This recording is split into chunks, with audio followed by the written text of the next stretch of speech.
Most of you aren't subscribed. Make sure to subscribe, as it helps out the channel.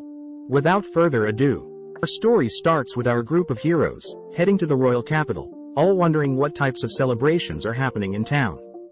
The hero wonders what types of jobs they'll have in the future, especially because the Demon King is now defeated, prompting the priest to wonder if he can find a job where he can drink. The hero turns to the elf, Frieren, asking Frieren how she'll spend her life, especially since elven lives are very long. As the hero's party march through town, they are praised and celebrated, only to stand before the king, who acknowledges their party to house Himmel the hero, Isen the warrior, Heider the priest and Frieren the mage. Thanking the heroes for slaying the Demon King, we cut to that night where the town is celebrating their newfound peace, cutting to Himmel, who tells everyone that there will be statues of them erected. As Frieren mocks the town for only giving them 10 copper coins when they first started their adventure, Heider states that everything is now behind them and instead they should celebrate. As the gang gaze off into the night sky, they all acknowledge that it's been 10 years since they started adventuring, reminiscing on their first day, where Himmel and Isen were almost executed for bad-mouthing the king. They also remember times when Heider would get so drunk during their adventures and Frieren would constantly fall for the most basic of traps, all erupting into laughter for only remembering bad memories. Taking a breath, Himmel thanks everyone for the 10 years they spent together, but Frieren wonders what's so amazing about 10 years, reminded that 10 years by human standards is a long time. Just then, they all turn to face the night sky, spotting the air a meteor shower that only occurs once every 50 years. As the gang bicker about not getting to see the full beauty of the meteor shower from the city, Frieren utters that she'll take them to a better location next time they see it, making Himmel chuckle, grateful for the memories. The next morning, the party bid goodbye to Frieren, who plans on exploring the central lands to collect and learn more spells. As Frieren leaves, the others wonder how old Frieren truly is, cutting to several years later when Frieren has explored different locations, learned many new things, and has achieved many new goals. When Frieren visits a shopkeeper asking for a shadow dragon's horn, the shopkeeper states that shadow dragons haven't been alive for around 20 to 30 years, disappointing as Frieren needs a shadow dragon horn for her experiments. Frieren remembers that Himmel collected a shadow dragon horn in the Demon King castle, reasoning that she'll visit to watch the meteor shower with everyone whilst also collecting the shadow dragon horn. As Frieren walks through the capital, she's amazed to see everything has changed over the years, hearing Himmel's voice, but as she turns around, Frieren realizes that Himmel has grown quite old. Himmel states that it's been 50 years, both sitting down, only for Frieren to ask about the dragon horn. Remembering the memories from collecting the horn, Himmel happily gives Frieren the horn, telling Frieren that although she doesn't treasure the dragon's horn as much, Himmel himself never forgot the time spent collecting the horn. As Frieren heads outside to deliver the horn, she wonders what's the big deal about a lousy dragon's horn, only to head inside, asking Himmel to head out for the meteor shower. As they leave town, Frieren greets Isen and Heider, who are amazed to see Frieren hasn't aged one bit, but Frieren is still against Heider patting her head. Frieren praises Isen for seeming the same since they last met, something they all know is due to Isen's dwarf heritage. As they begin to head off, Frieren tells them that the spot she picked out takes a week to travel to, but seeing as this is like the old days, they all gladly follow Frieren. As the gang tells stories over campfire and battle monsters like the old days, they all eventually make it to a lake, where Himmel thanks Frieren for their final adventure together, completely captivated by their final meteor shower together. With some more time passing, Himmel's finally passes, prompting Frieren and the others to attend Himmel's funeral, but Frieren is scolded for not showing any emotions, making her wonder what this strange feeling that is bubbling up inside her. As the day proceeds, Frieren begins reminiscing on her time with Himmel, all whilst watching his casket be buried, only to break down crying, regretting not spending more time to get to know Himmel better. A few days afterwards, Heider reveals that he'll be heading back to the Holy City, getting one last look at Frieren as Heider states he'll probably pass away soon due to all the drinking. As Heider bids Isen and Frieren farewell, Frieren reveals that she will be starting her new exploration into humans, asking Isen to accompany her on her new journey, but Isen reveals that he too has grown old, asking Frieren to not to look so sad. Seeing as there is nothing left, Frieren bids Isen farewell, both heading in the opposite directions, only to cut to 20 years after Himmel's passing, where Frieren is lost in the forest outside the Holy City.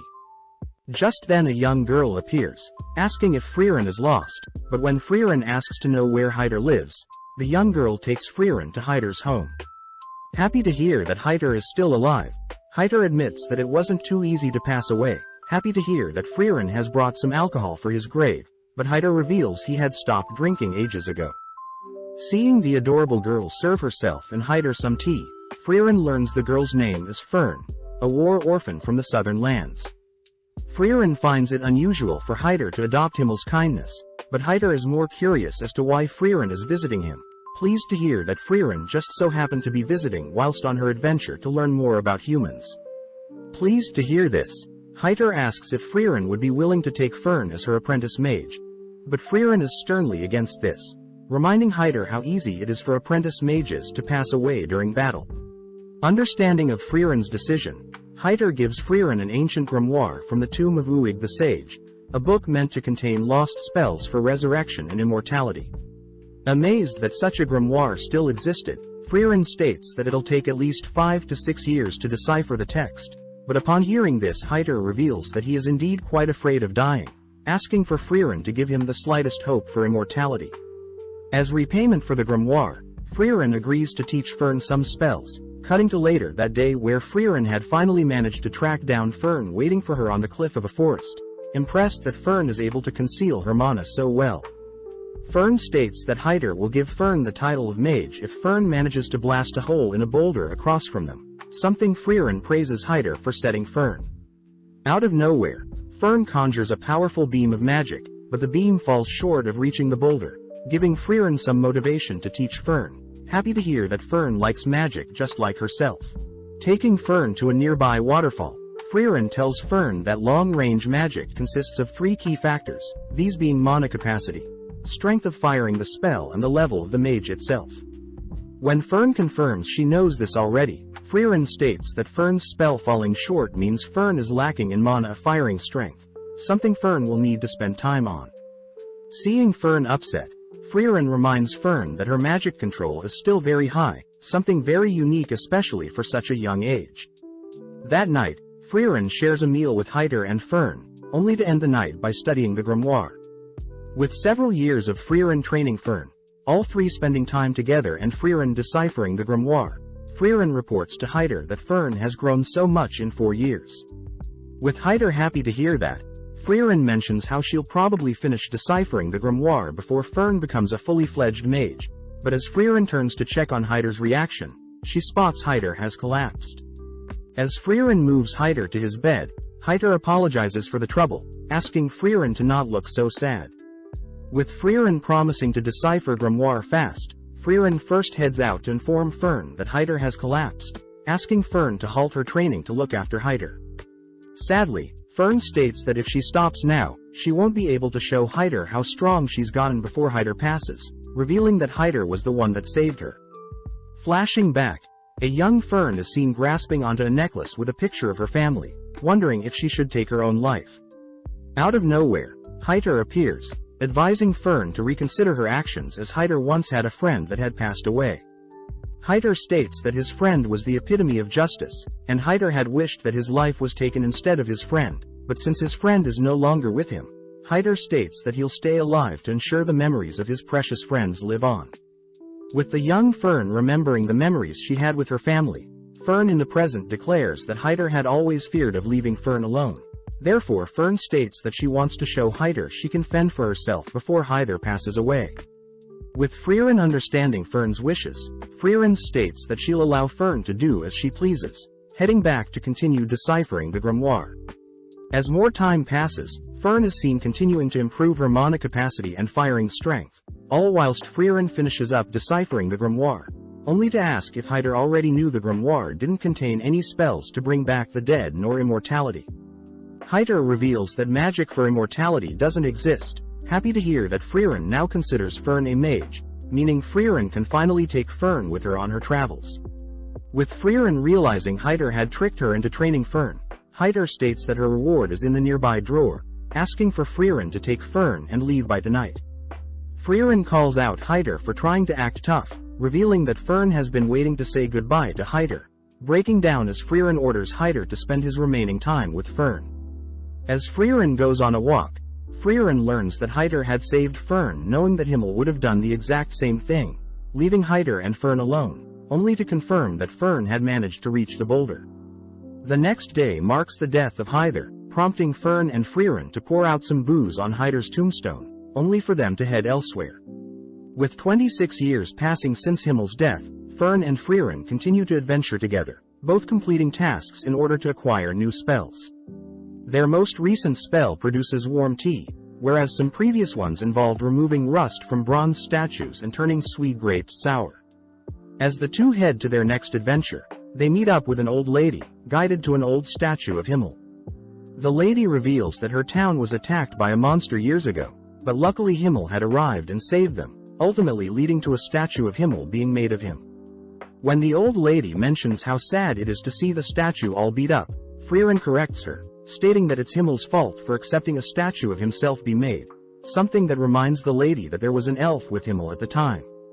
Without saying any more, Frieren helps clean up the statue, pleasing the lady, but the old lady finds it sad that the scenery around the statue is too plain. Before Frieren can use a spell to grow some flowers, Frieren suddenly remembers Himmel's favorite flower, the blue moon weed. As the old lady takes them back to her home, she's surprised to hear Frieren knows about the blue moon weeds, as they used to grow in a nearby forest, but have since long died out. Seeing Fern acting weird, Frieren asks to see what Fern is hiding, discovering that Fern has been hiding seed rats in her coat, intending on setting them free. With both girls heading out, Frieren states that they'll be heading to the nearby forest in hopes of finding some blue moon weeds, something Frieren acknowledges is for her own selfish desires. With several months of Frieren and Fern searching for the blue moon weed, the girls grow used to spending time in town, with the old lady and out in the fields. One day, Fern has a chat with the old lady, sad to see that Frieren is fixated on searching for this non-existent flower, even though Frieren could be saving lives.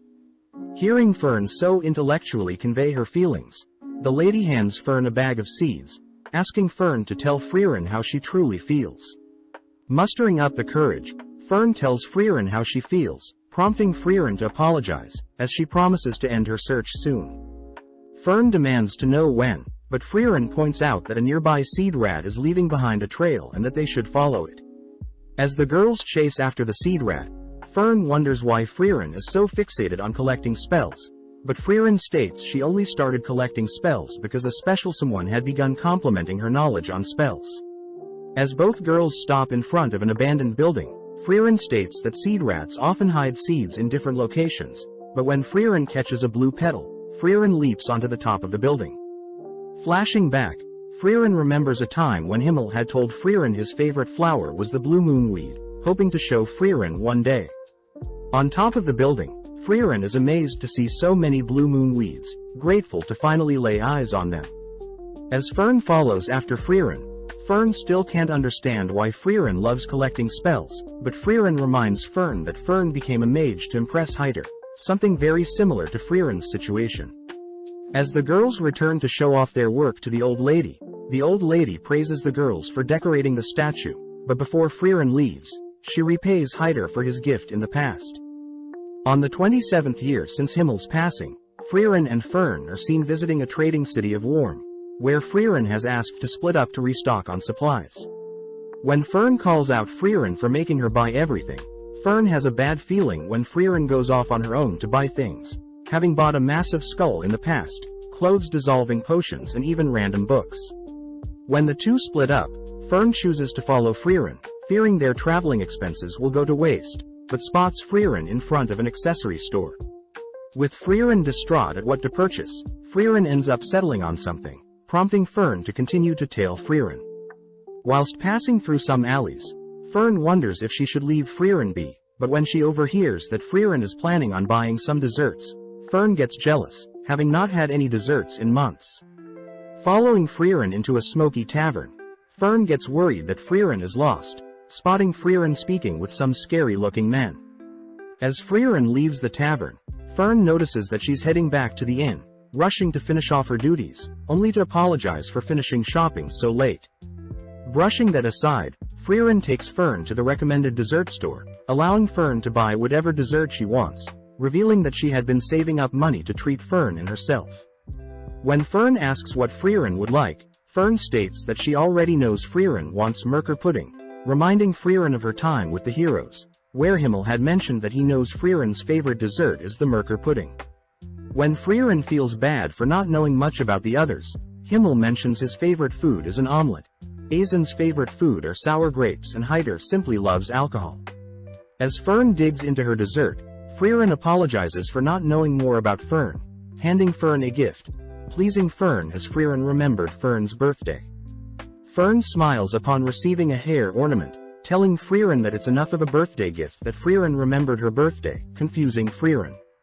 The next day, the two leave the city, but as Fern walks alongside Frieren with her new hair ornament, Fern asks what the end goal of their adventures are.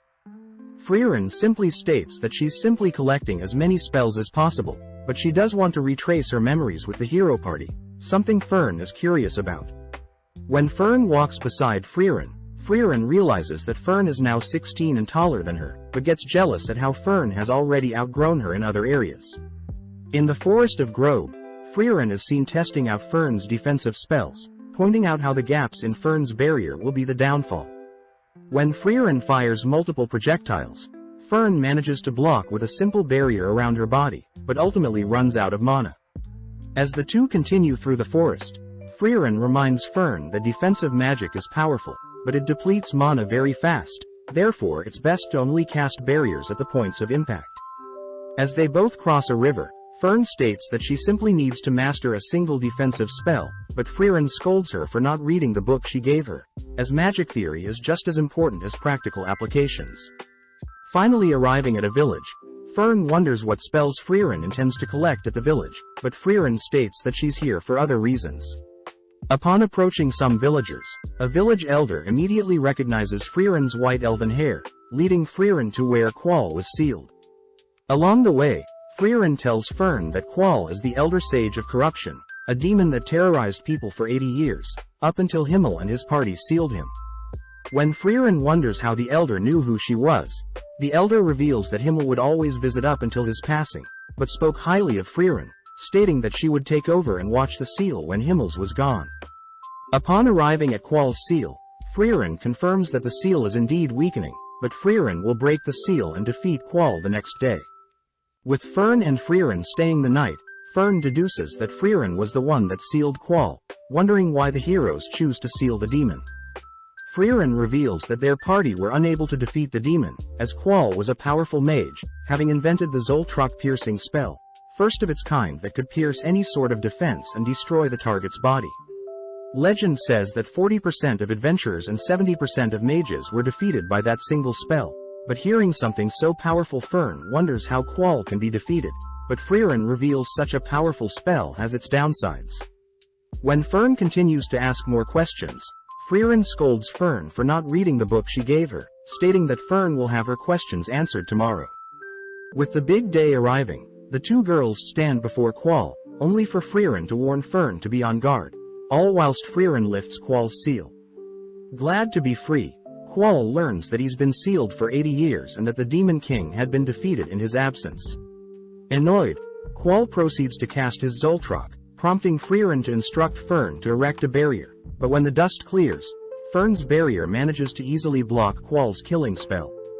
With Fern demanding to know why her basic barrier was able to block such a deadly spell, Frieren reveals that ever since Qual was sealed away, all of humankind had dedicated resources to studying and defending against the killing spell. After a few years, the humans incorporated said spells into their systems, and as a result all types of defense magic were improved thanks to Qual. Amazed at what the humans were able to develop in the 80 years that he was sealed, Qual analyzes Fern's barrier, noting how the barrier changes depending on the type of offensive magic, meaning the spell consumes a huge amount of mana. As Qual erupts with power, Frieren orders Fern to protect both of them as efficiently as possible, prompting Fern to erect barriers only in the location of Qual's projectiles. Unleashing a massive beam of magic, Qual is impressed that Fern is still able to block his overwhelming magic, but spots Frieren is now floating in the sky, helplessly watching as Frieren casts her own Zoltrak killing spell. As Qual begins to disappear, Frieren and Fern head back to the village where Frieren is thanked by the village elder, grateful that they can now live in peace.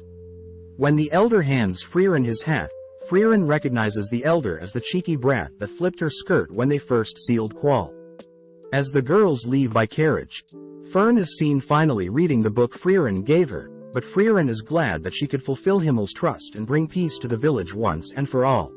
With the girls heading over to the Grants Channel, Frieren is sad to see the beach is littered with debris, unfortunate as the nearby village used to all clean the beach, but now there isn't enough manpower to tidy up the beach. The village elder requests that Frieren clean up the beach, handing Frieren a grimoire belonging to the legendary mage Flom, but Fern notices something suspicious.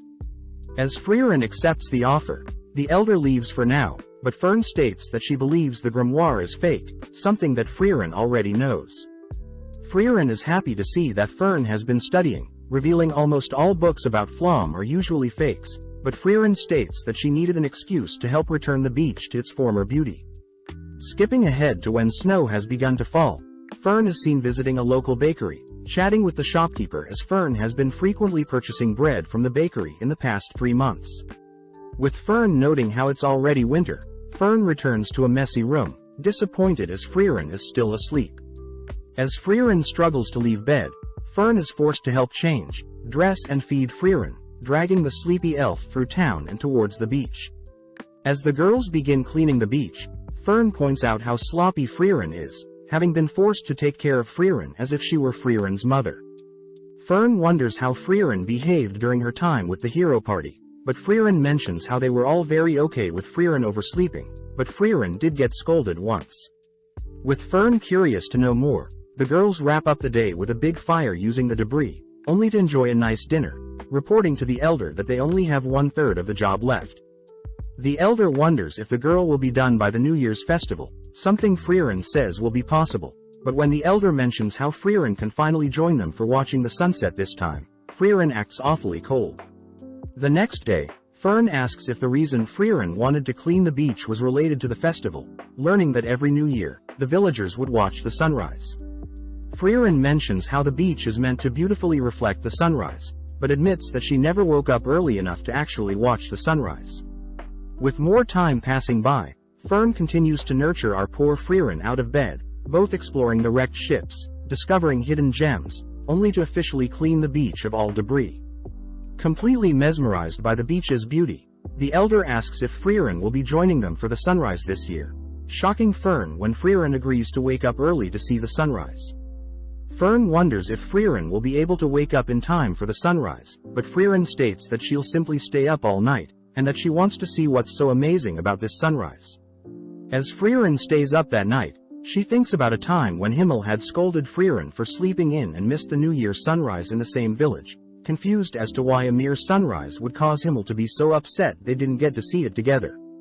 Sadly, during the morning, Fern realized that Frieren is fast asleep, forced to drag Frieren out of bed, fearing that they'll miss the sunset. With both girls staring out into the horizon, Frieren notes how there is nothing special about the sunrise, but upon seeing that Fern is mesmerized by the sunrise's beauty, Frieren admits that Himmel was right, as she's enjoying the sunrise with Fern. Flashing back, we see Frieren and the hero party visiting the graves of Eisen's family, learning that his village was attacked by demons. Heiter chooses to kneel before the graves, praying for their souls to go to heaven, but Eisen mentions how he doesn't believe in the afterlife, prompting Frieren to reveal that thousands of years ago everyone believed there was no afterlife, but since magic can't observe where souls go, it's hard to define what is truth and what isn't. Heiter states that since there is no actual proof for either side, Heiter likes to think there is a heaven. That way the people that are doing good for the world can at least pass believing that their life was worth it. With the hero party joining Heiter in praying for Eisen's family, we cut to the present where Eisen is once again praying for his family, currently located in the Bread region. Out of nowhere, Frieren calls out to Eisen, weird as they haven't spoken to each other ever since Himmels passed away 30 years ago. As they all sit down for some tea, Eisen is shocked to see Frieren has an apprentice, but Frieren asks if Eisen needs help with anything. Eisen mentions how Heiter and him had been updating each other with letters. Heading out, they all head to Vol Basin, a location Frieren recognizes, learning that Eisen intends to search for notes from Flom the legendary mage. When Frieren reminds Eisen that most records on Flom are fake, Ison reveals that Hyder and figured out the general location of Flom's true notes, based on records from the Holy City. With Frieren convinced, they all agree to start looking for a massive tree, but upon seeing Fern disappointed, Frieren states that they should hurry, surprising Ison as Frieren never cared for anyone else's time. With the gang beginning to search the entire forest, they spend the night eating and sleeping throughout the forest, only to search across the sea and in the skies. One day, Fern states that she has found a massive tree near some ruins, all beginning to head towards the tree, but Frieren uses the opportunity to ask Ison why he's searching for Flom's notes. Ison reveals that on the day of Himmel's death, Ison had seen how regretful Frieren felt for not using more time to get to know Himmel, revealing that the notes left behind were said to allow contact with the dead. When Frieren states that she doesn't believe in such nonsense, Ison states that it's better to know for sure. Plus Himmel and Hyder had agreed prior to help Frieren get to know Himmel better. Having made it to the massive tree, Fern states that there is a powerful barrier surrounding the tree, but when Frieren heads over to inspect the tree, she utters that even after 1,000 years, her master is still superior to her. Flashing back, Frieren is seen with her master, wondering why her master is so fixated on protecting a small sapling, but her master states that in 1,000 years' time, Frieren will grow to appreciate her master's lessons, reminding Frieren that her master is Flom the legendary mage. Within an instant, Frieren dispels the barrier guarding the entrance to Flom's notes. Upon glancing at the notes, Frieren is surprised the notes had already been opened to the page regarding communication with the dead, surprised her master knew Frieren would return. Flom states that the north of the continent housed the land of Oriole, where all the souls rest, a location that Flom had used to speak with her fallen allies. When Fern wonders if the notes can be trusted, Ison reminds Frieren to consider the best-case scenario when unsure, prompting Frieren to reveal that Oriole is in the same direction as Enda, the current Demon King castle. With Ison asking Frieren to go for Himmel's sake, they all head back home via carriage, where Frieren is fast asleep, dreading the thought of going to such a cold place like the Demon King's castle. Sparking up a conversation, Ison asks how Frieren is treating Fern, impressed to hear that Frieren is retracing her adventures with the hero party, but is also trying to get to know Fern better. Hearing this, Ison thinks back to how cold Frieren was back then, having never imagined Frieren would take on an apprentice, but reassures Fern that Frieren is a great teacher. As they all return to Ison's home, Ison apologizes for not coming with them, checking to see if Frieren remembers the path to Enda, relieved to hear Frieren still remembers it through the Will region, across the Regal Canyon and past the northern land checkpoints. As Frieren begins to leave, Ison informs Fern that it'll be a 10-year adventure, reminding Frieren of her adventure with the hero party, but Frieren states that it won't take too long. As Fern leaves with Frieren, Fern thinks about how she's spent half her life with Frieren, flashing back to one of Fern's last conversations with Hyder. Hyder jokes about haunting Fern if she doesn't behave around Frieren, but Fern surprises Hyder with how mature she's grown, making Hyder promise to visit her when he passes. With Fern resting by Frieren's side, the girls ride a carriage to the nearby town of the Will region, but as the girls head through town, they're stopped by a shopkeeper that warns the girls not to go into the mountains. The shopkeeper says there are rumors of ghosts taking people away, but when Frieren gets curious about what type of ghosts, the girls head around town asking for everyone's stories. Apparently, the townsfolk saw ghosts of their departed family in the mountains, with some people saying that the ghosts spoke. When Fern wonders if the work of undeads, Frieren states that undeads wouldn't appear as ghosts as undeads normally appear in the form of rotting corpses or skeletons.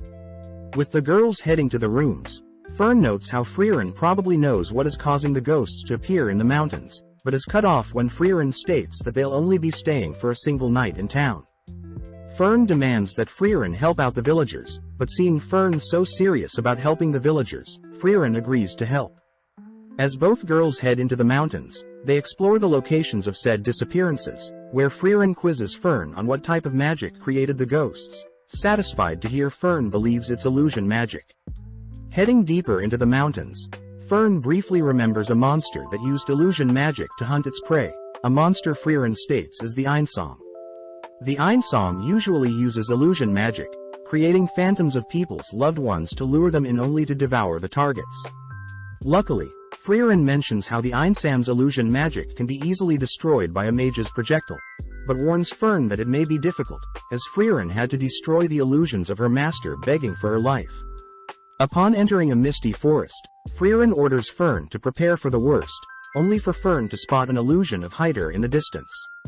Preparing to destroy the illusion, Frieren suddenly hears Heider speak fondly of her, realizing the monster is using Frieren's memories to put Frieren at ease. When Frieren tries to help Frieren out, Frieren suddenly spots an illusion of Himmel, surprised as she was expecting an illusion of her master. Wondering if she has changed, Frieren nonchalantly destroys Himmel's illusion, clearing the misty forest and revealing the Einsam to Frieren, prompting Frieren to disintegrate Heider's illusion and the monster.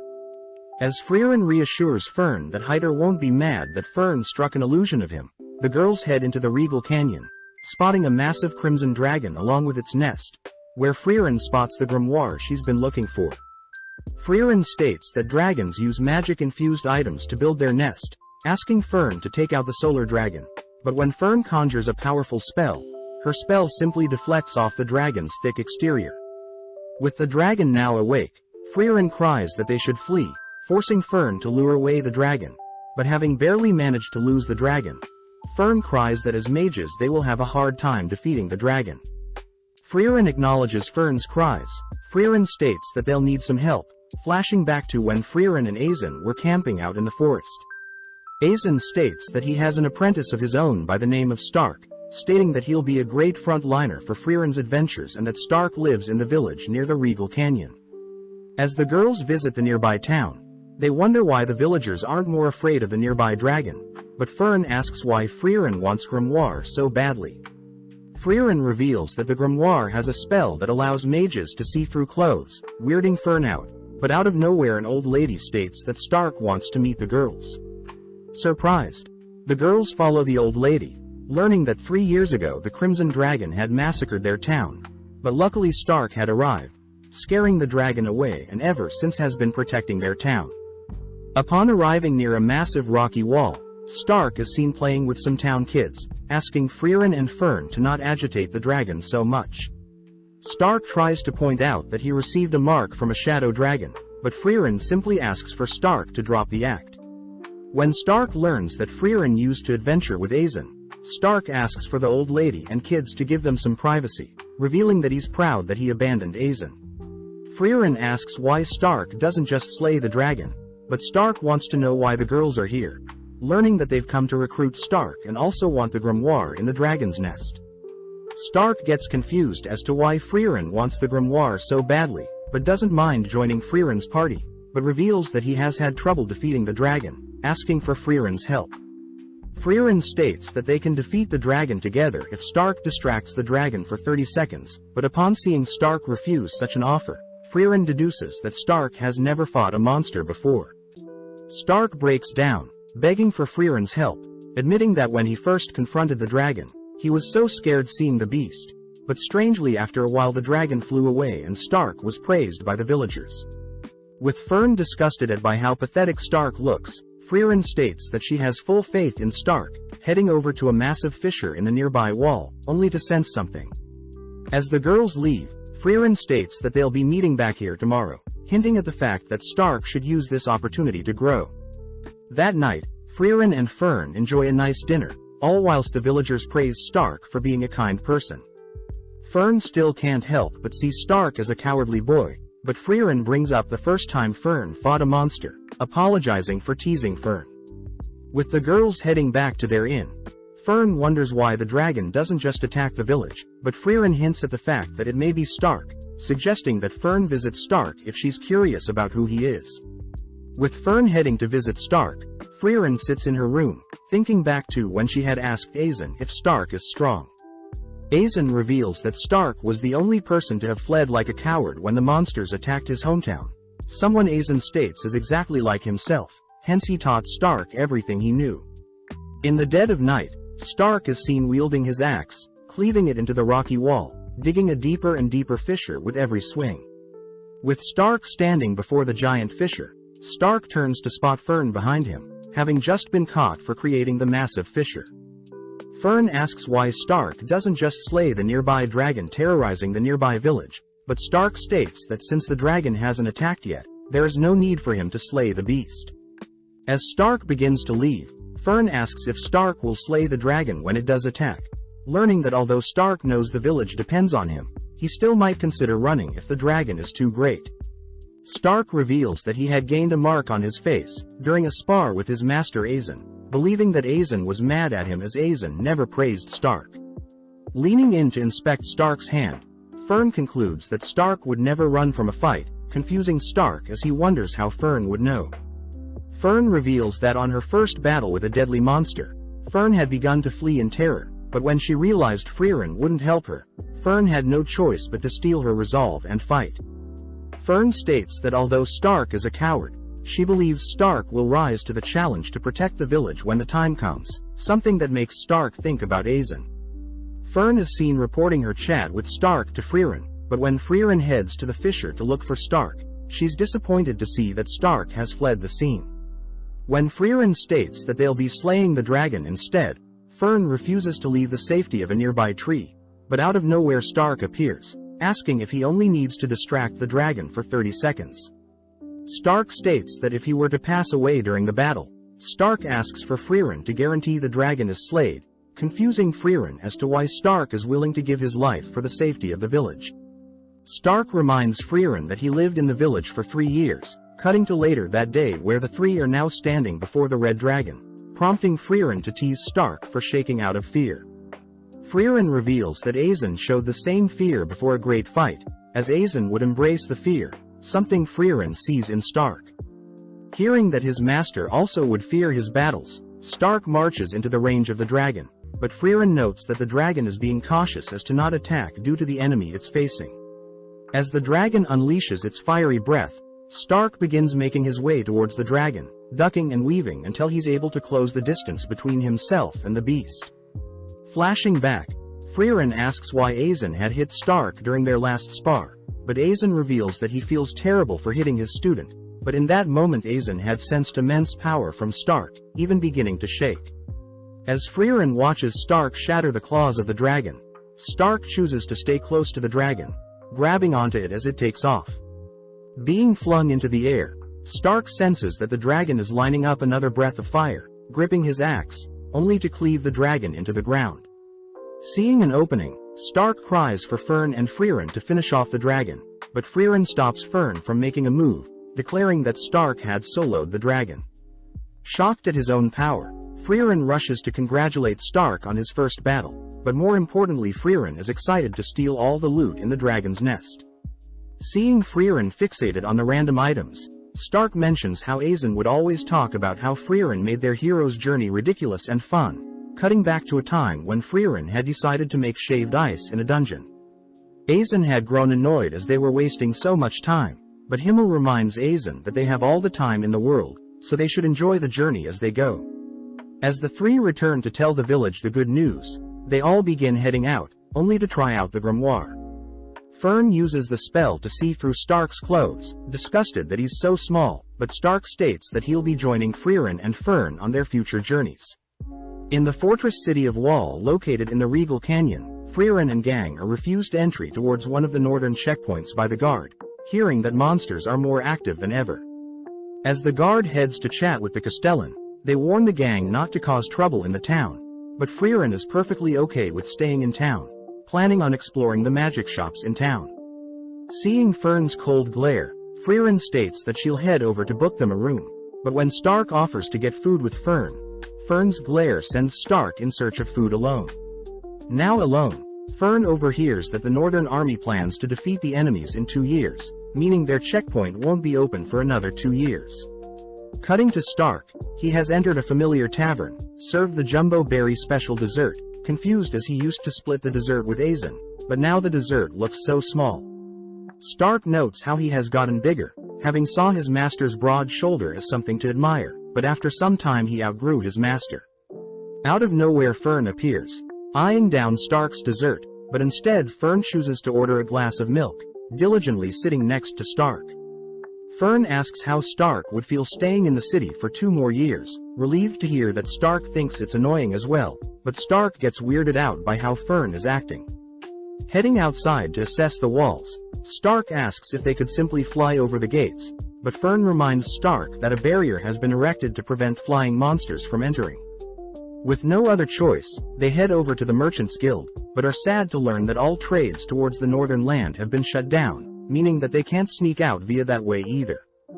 Coming up with another idea, the two decide to visit the Black Market and Thieves Guild, using Stark's connections and demeanor to find a solution, but sadly there is still nothing that can be done. As the two stand above the walls overlooking the view, Fern wonders why Stark is being so cooperative, deducing that Stark has an ulterior motive to leave the walls, but Stark simply utters that he's running out of time. Stark mentions how Aizen visited this exact location when he was younger, telling Stark stories about how he visited the northern lands with his hero party, enjoying every second of the 10-year journey. Stark reveals that he intends on having a great journey with Fern and Frieren, promising to return and repay Aizen with stories of his own before Aizen passes. As both return to town, Fern spots Frieren acting strange, cornering Frieren in an alley only to learn that the town's guards are looking for Frieren.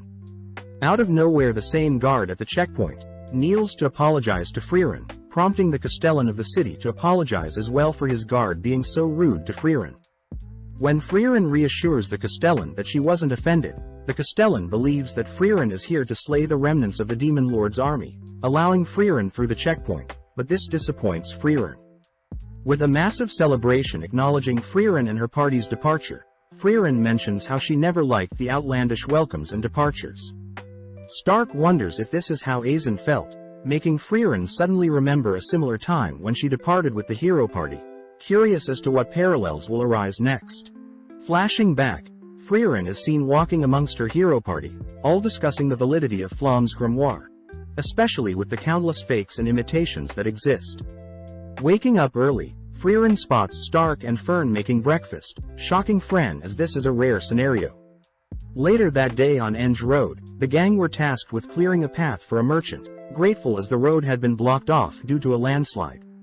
When Stark sees Frieren's magic, he wonders why Frieren doesn't just carry the merchant's cart over with magic, but Fern is strongly against helping everyone, not just the single merchant.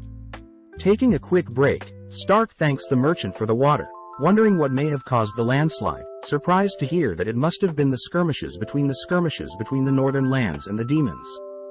Getting back to work, Fern requests that Stark help her out a bit, but Stark asks that Fern be more casual with him.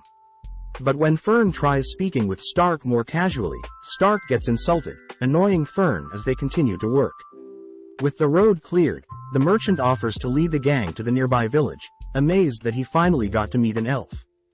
Frieren acknowledges that although elves live long lives, elves are slowly going extinct, as most don't intend on reproducing, with the most recent elf Frieren met being around 400 years ago. Finally arriving at town, the gang spot a line of merchants lining up to enter the town, learning that tonight is the Liberation Festival. The festival is meant to commemorate the hero party ridding the area of demons, along with decorating the statues of the heroes in town.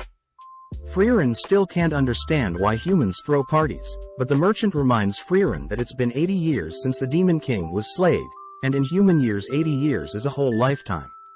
Flashing back, Frieren remembers a time when Himmel had requested that their statues be placed through various towns, annoying Frieren as she believed Himmel simply wanted to show off, but Himmel reveals that the statues are meant to remind Frieren of their adventures together as the hero party.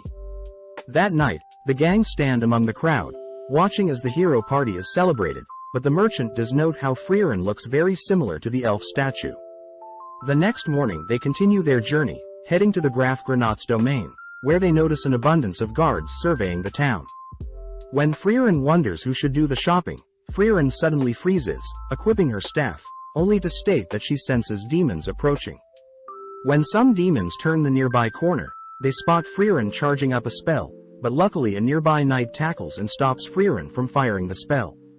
Approaching Frieren, the demon asks if Graf Granat had hired Frieren to attack him, but Graf states that he's not foolish enough to attack Lord Lugner out in the open, especially since Lugner is her seeking peace. Kneeling down, Lugner states that he senses Frieren's bloodlust-filled glare, shaming Frieren for looking at him as if he were a wild beast. Frieren fires back, stating that Lugner is simply using human speech to blend in and manipulate the humans, but having heard enough, Frieren is dragged away to be locked up. With Stark and Fern shocked at what just happened, They choose to visit Frieren, who is locked up in the dungeon under the mansion. Frieren states that she'll only be locked up for a measly 2 to 3 years, but Fern scolds Frieren for always wanting to waste time. Frieren asks who the peace envoy demons are, learning that the envoys are linked to Aura the Guillotine, one of the 7 sages of destruction who served the Demon King.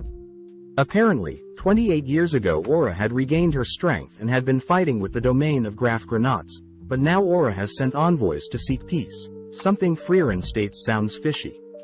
When Stark wonders why they can't just talk things out with the demons, Frieren questions if Stark or Fern know how demons learn to speak the human language, revealing that demons only eat humans. During her time with the hero party, Himmel and Frieren were forced to hunt down a child demon, having supposedly devoured the child of a human couple, but when Himmel went to slay the creature, Himmel couldn't since the demon behaved just like a child. When Frieren offered to shoulder the burden, the town's chief had ordered everyone to spare the demon, giving it a second chance, but that was something Frieren had advised everyone against doing. With days passing, the chief had given the demon girl a place to stay along with food to eat, but Frieren kept a close eye on her, all whilst the chief and her daughter considered the demon girl as one of their own. One day, the chief's building was burnt down by the demon girl, and the chief ended up passing due to being inflicted by the demon. When Himmel demands to know why the demon killed the chief, the demon slowly approaches the couple of the first daughter she ate, offering the chief's daughter as a replacement.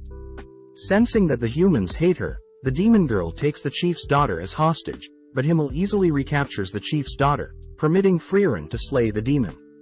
When Frieren fires an incineration spell at the demon, Frieren states that demons don't have a sense of family, forced to live and roam alone since birth, but on that day Frieren learned that the demon girl had intentionally manipulated everyone knowing that she would get to live a little longer. Frieren states that Flom described monsters that can speak as demons, as they imitate human speech to lure other humans in, something Stark and Fern find disturbing. As Stark and Fern leave, we cut to Lugner, sitting in the mansion and waiting for a meeting with Graf. Lugner admits that Frieren was right about demons, curious as to where he recognizes Frieren from, stating that they demons will forever hunt down humans. As Frieren deduces that the town won't last too long, but at the same time Lugner and his followers enter Graf's son's bedroom, learning that Graf's son was gifted a sword by the king, but had passed away 10 years ago whilst fighting Aura. Raising his son's sword to Lugner's neck, Graf reveals that he has brought Lugner here to slaughter him, but upon glancing around the room, Lugner notices that Graf has been keeping his son's room clean for the past 10 years. Lugner reveals that the humans slayed his father, reminding Graf that they've come here to stop unnecessary bloodshed, ultimately convincing Graf and his knights to lower their blades. With Graf sending Lugner and his followers to the guest room, Lugner admits that he doesn't know what a father is, but has identified Graf as an empathetic man. Lugner states that he'll grow close to Graf and have him lower the town's defensive barrier, and only then will Lady Aura's forces conquer the town. Lugner suddenly notices Drott is missing, learning from Linny that Drott has disappeared to eliminate an obstacle, cutting to Drott entering the underground dungeons, slaying a guard only to enter Frieren's cell. Drott declares that he's here to kill Frieren, knowing that Frieren is the only loose end that can ruin their scheme, but Frieren warns Drott that she is stronger than Aura herself. Smirking, Drott doubts Frieren's strength, dragging her into the air with a single wire around her neck, impressed that Frieren had encased her neck with mana to prevent her decapitation.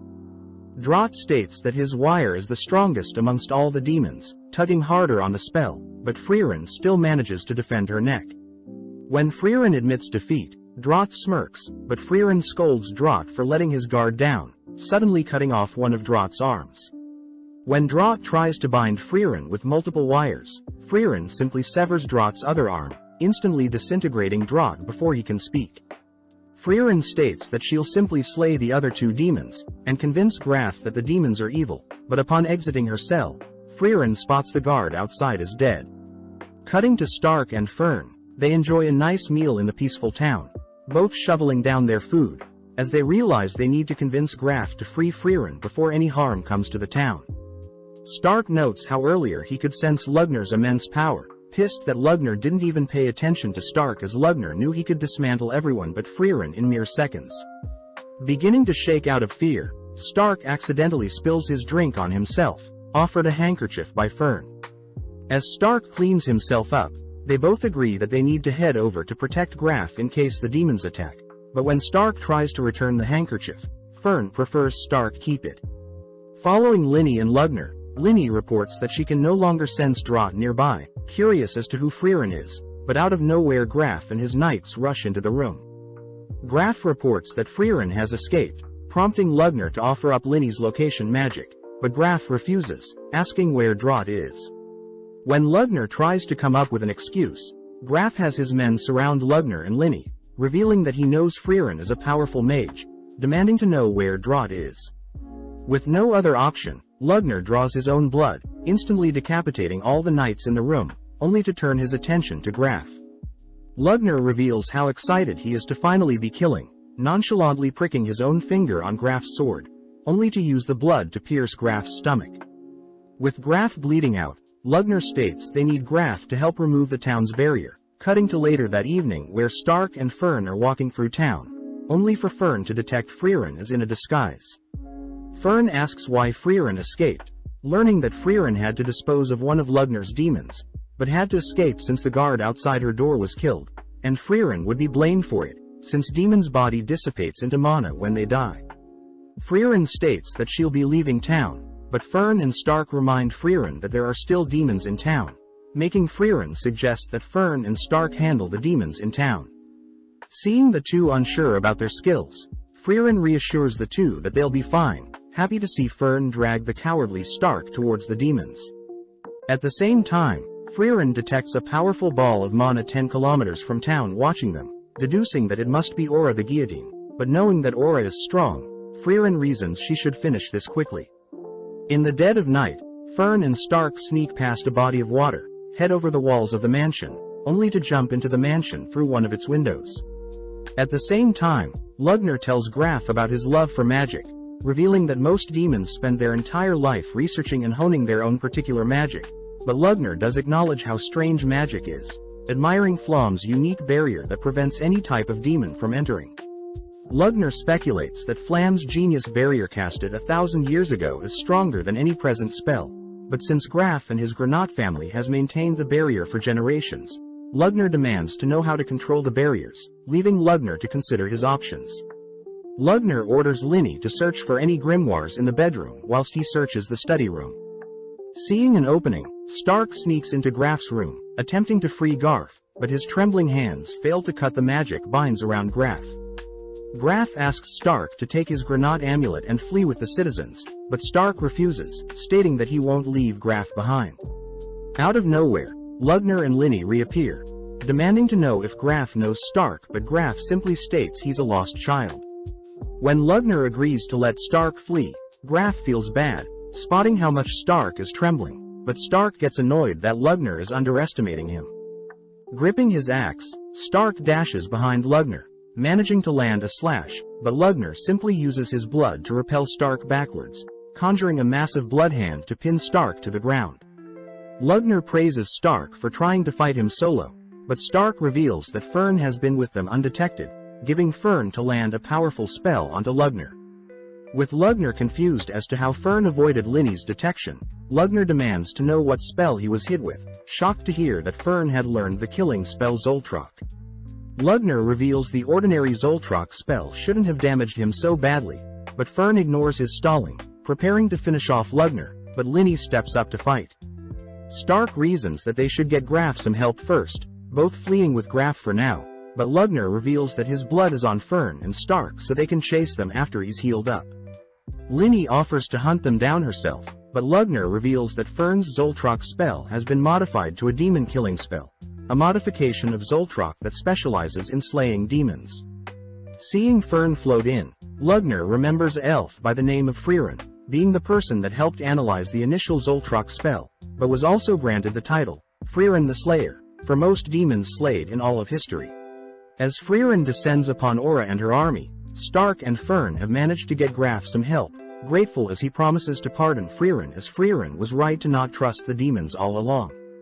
Stark gets excited as Frieren can now roam through town freely, but Graf realizes that Frieren was the elf from the original hero party, disgraced to have imprisoned one of the saviors of his family's land. Greeting Aura, Frieren acknowledges that it's been 80 years since they last fought, asking if Aura would retreat now. Smirking, Aura has some of her men slash at Frieren, but Frieren nonchalantly dodges, noting that Aura has more puppets than before. Frieren notes how only powerful demons with enough magic can control an army, but Frieren does note how disgusting Aura's magic is, recognizing some of the suits of armor being controlled, declaring that she'll kill Aura once and for all.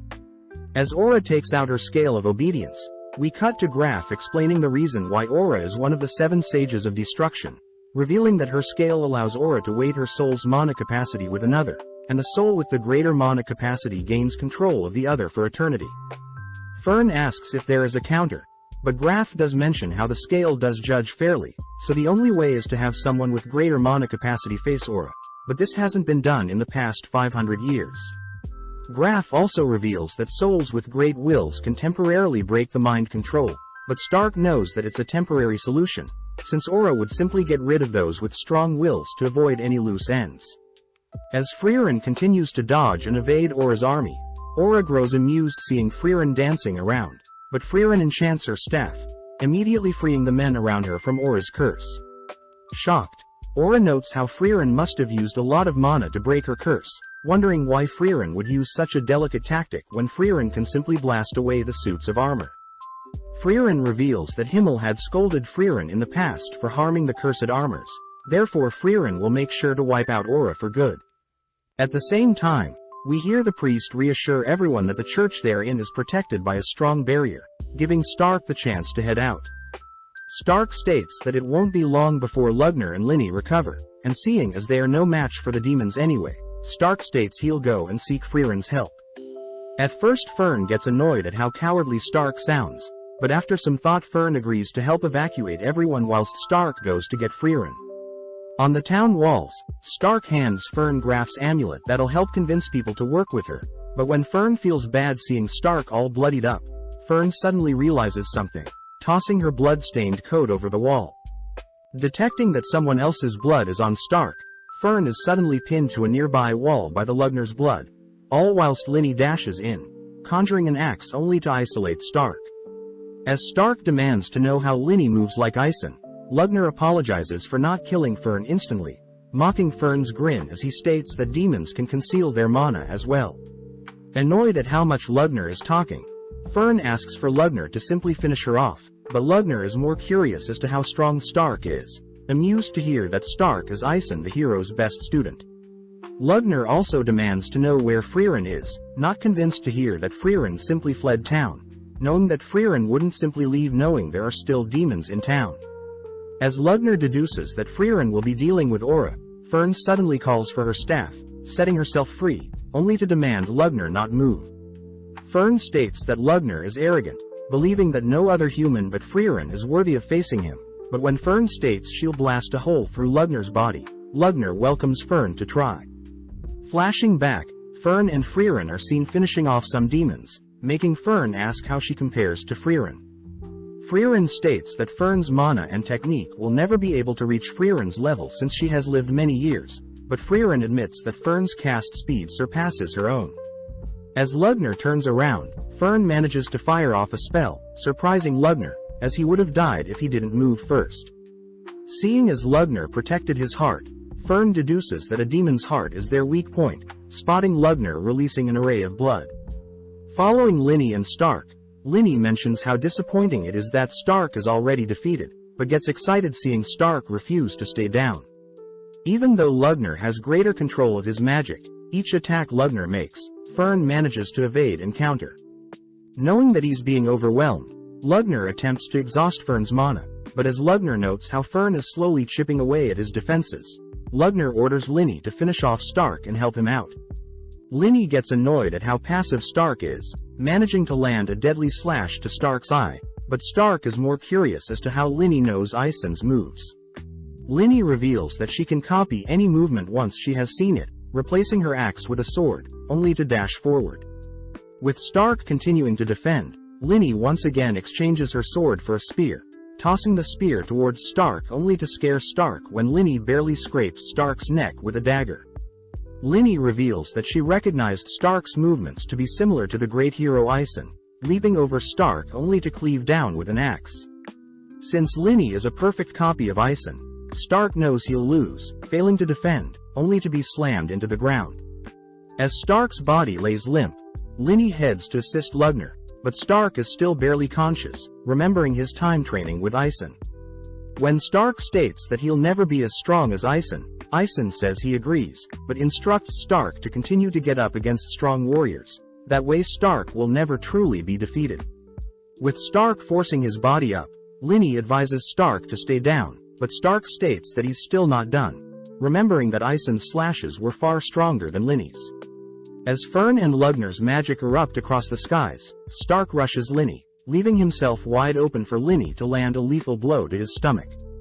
When Linny fails to cut through Stark's tough body, Stark uses the chance to completely shred the left side of Linny's body, but realizing that Linny has been defeated, Lugner checks to see what happened, allowing Frieren to land the demon-killing spell on Lugner's heart. Flashing back, Frieren walks behind Flom, who asks if Frieren remembers the dying words of Basalt, reminding Frieren that demons' words only deceive, meaning people must use unfair tactics to ensure demons are erased. With Lugner accepting his own demise, he's at least happy to hear that Frieren is currently facing off against Aura, believing that since Frieren isn't with her hero party, Frieren will finally fall against Aura. Hearing this, Frieren states that Frieren will win, but not in an honorable way, surprising Lugner as he believes Frieren to be an honorable elf. Barely able to manipulate his blood, Lugner finds it weird that Frieren's mana output is so low compared to his, suddenly realizing the underhand tactics Frieren used to defeat Lugner, but Frieren doesn't waste time silencing Lugner. Cutting back, we see Flom stumble upon a ruined village, saddened to see that demons had raided the village and all that's left is Basalt the Throne's shell, a once leader in the Demon King army. Spotting a single person alive in the village, Flom asks a younger Frieren if she was the one that slaughtered all the demons, amused to sense Frieren's overflowing mana capacity. Flom scolds Frieren for facing the demons head-on, reminding Frieren that she should fight with surprise attacks, but before Flom can leave, Frieren states that Flom and herself are pretty alike, able to sense that Flom has an even greater mana pool. Impressed, Flom begins carrying Frieren on her back, declaring that Frieren will be her apprentice moving forward, but Frieren refuses. Flom reminds Frieren that she'll probably die if she's left alone, suddenly sensing that they're being followed by even greater demons than Basalt. Flom notes how the demons concealed their mana, preparing for a sneak attack, but upon realizing that Frieren and Flom were mages, choose to pridefully reveal themselves. The demons order Flom to leave the elf behind, but seeing as she has no reason to refuse, Flom sets Frieren down, but reminds Frieren that the demons are very cocky and proud. In an instant, Flom lets out an explosion, completely wiping away the demons, shocking Frieren as Flom had concealed her true mana output, only to surprise and slay the demons with her true power. Flom admits that the tactic is quite frowned upon, but taking Frieren home, Flom is happy to see that Frieren is recovering quite quickly. Heading through a forest, Flom and Frieren both reveal that they despise demons, both losing their loved ones to demons, but they also both love magic. Flom suggests that only the two of them should become cowards when it comes to magic, instructing Frieren to first cut down her mana output to only 1/10, impressing Flom to see Frieren learn very fast. Flom says that they'll go over the basics first, instructing Frieren to continue to mislead demons for the rest of her life, cutting back to Aura, who has realized that Lugner has been slain. Frieren utters that Aura has failed her mission, prompting Aura to settle for taking Frieren's life, unveiling her scale of obedience as Aura knows Frieren has drastically depleted her mana during battle. Frieren knows the scale will force the person with a lower mana capacity to bend to the will of the greater mana holder, commending Aura for exuding an overwhelming mana pool, having lived and trained for 500 years. Frieren does admit that it appears that Aura has the greater mana pool, but mentions how demons are incapable of suppressing their mana pool, flashing back to when Frieren had asked Flom why that is so. Flom states that demons are quite simple creatures, using human wealth to show status as a comparison, as demons use their mana output to show dominance over other demons. Flom does note how demons will temporarily conceal their mana to hide their intentions, but during battle demons have no reason but to flaunt their overwhelming mana, something Frieren knows she can use against the demons. Having been 3 years since they met, Flom is happy to see that Frieren had easily been able to conceal her magic consistently, but in a blink of an eye, another 50 years pass by. Having a private chat with Frieren, Flom is happy to have taught Frieren all she knew, wondering if one day Frieren may be able to slay the Demon King himself. Taking the chance, Flom asks that Frieren plant flowers around her grave, revealing it to be the spell her parents taught her and is the reason Flom loves magic. With Frieren asking to learn the spell, Flom advises that Frieren remain hidden until she defeats the Demon King, prompting Frieren to uphold her promises when Flom passes away. Now alone, Frieren explores the continent, continuing to train her mana and live in secrecy, all whilst a nearby town develops nearby. One day, Himmel, Isen and Hyder visit the woods, running into Frieren, having heard that Frieren is a wise elf, but Frieren reassures the party that she is nothing special. Asking the party to leave, Frieren hears that Himmel believes the Frieren is far stronger than she is letting on, giving Frieren enough reason to begin adventuring with her new hero party. Having activated her scale, a dense ball of mana for both Frieren and Aura appear, prompting Frieren to ask if Aura is truly confident she'll win. Smirking, Aura recounts how Frieren had only been heard 80 years ago alongside the hero party, noting how Frieren's shameful mana output has remained the same since they last met. With Aura's mana ultimately tipping the scale in her favor, Aura prepares to sever Frieren's head, but suddenly notices that Frieren's mana is tipping the scale in her favor. Frieren takes the chance to point out how simple-minded Aura is, revealing that she had been concealing her mana all this time, shocking Aura as she calls Frieren's bluff. Frieren praises her master Flom for teaching her such a tactic, scaring Aura as although Aura has lived for 500 years, Frieren has lived for over 1,000, finally unleashing her true monstrous mana output. Horrified to have been deceived, Aura ultimately is forced to yield to Frieren's commands, ordered to take her own life as Frieren leaves the scene. Returning by sunrise, Frieren prays for the fallen soldiers finally free, meeting up with Fern and Stark, happy to hear that Frieren has been excused of all crimes. As Graf thanks Frieren for preserving the bodies of the past heroes, Frieren explains that Himmel had instructed Frieren to treat the dead with respect, but Frieren also congratulates Fern and Stark for successfully defeating powerful demons. Graf asks for a burial for all the fallen, spotting a familiar pendant, grateful to Frieren for preserving what was left. As a reward, Graf agrees to reward Frieren with anything of her choosing, surprised to hear that Frieren simply wants the grimoire Flom the mage left behind detailing the town's barrier. Luckily both Frieren and Graf agree that the grimoire is a fake, but Frieren could care less, prompting Graf to ask that Frieren be more casual around him. Frieren remembers a time when Himmel and Isen were almost executed for speaking rudely to royalty, reminding Stark that Graf had threatened to execute him for speaking casually to Graf earlier, suddenly fainting at the sight of a lumberjack appearing. Luckily, Graf reassures everyone that he doesn't take offense to being addressed casually, reminding Frieren and her party that the town knows of their heroic feats and wants to celebrate their accomplishments. With Fern levitating Stark's unconscious body through town, the gang end up spending some time in town, rewarded and praised for their accomplishment, only to attend an official funeral for the fallen. Having spent enough time in town, Frieren and her party begin heading out, escorted by Graf himself, warning Frieren that their next destination with the northern plateau is quite dangerous. Graf asks if Frieren's party houses a first-class mage, a mage that has received a certification award from the Continental Magic Association, leading Fern to show off her third-class mage certificate. Fern asks why Frieren hasn't acquired her certificate yet, but Frieren states she's too lazy to constantly update her rank, especially since the association changes every few years. Frieren shows off her old holy emblem, but Graf suggests that Frieren visit Oberst in the Northern Lands, the largest magical city, to take the first-class exam.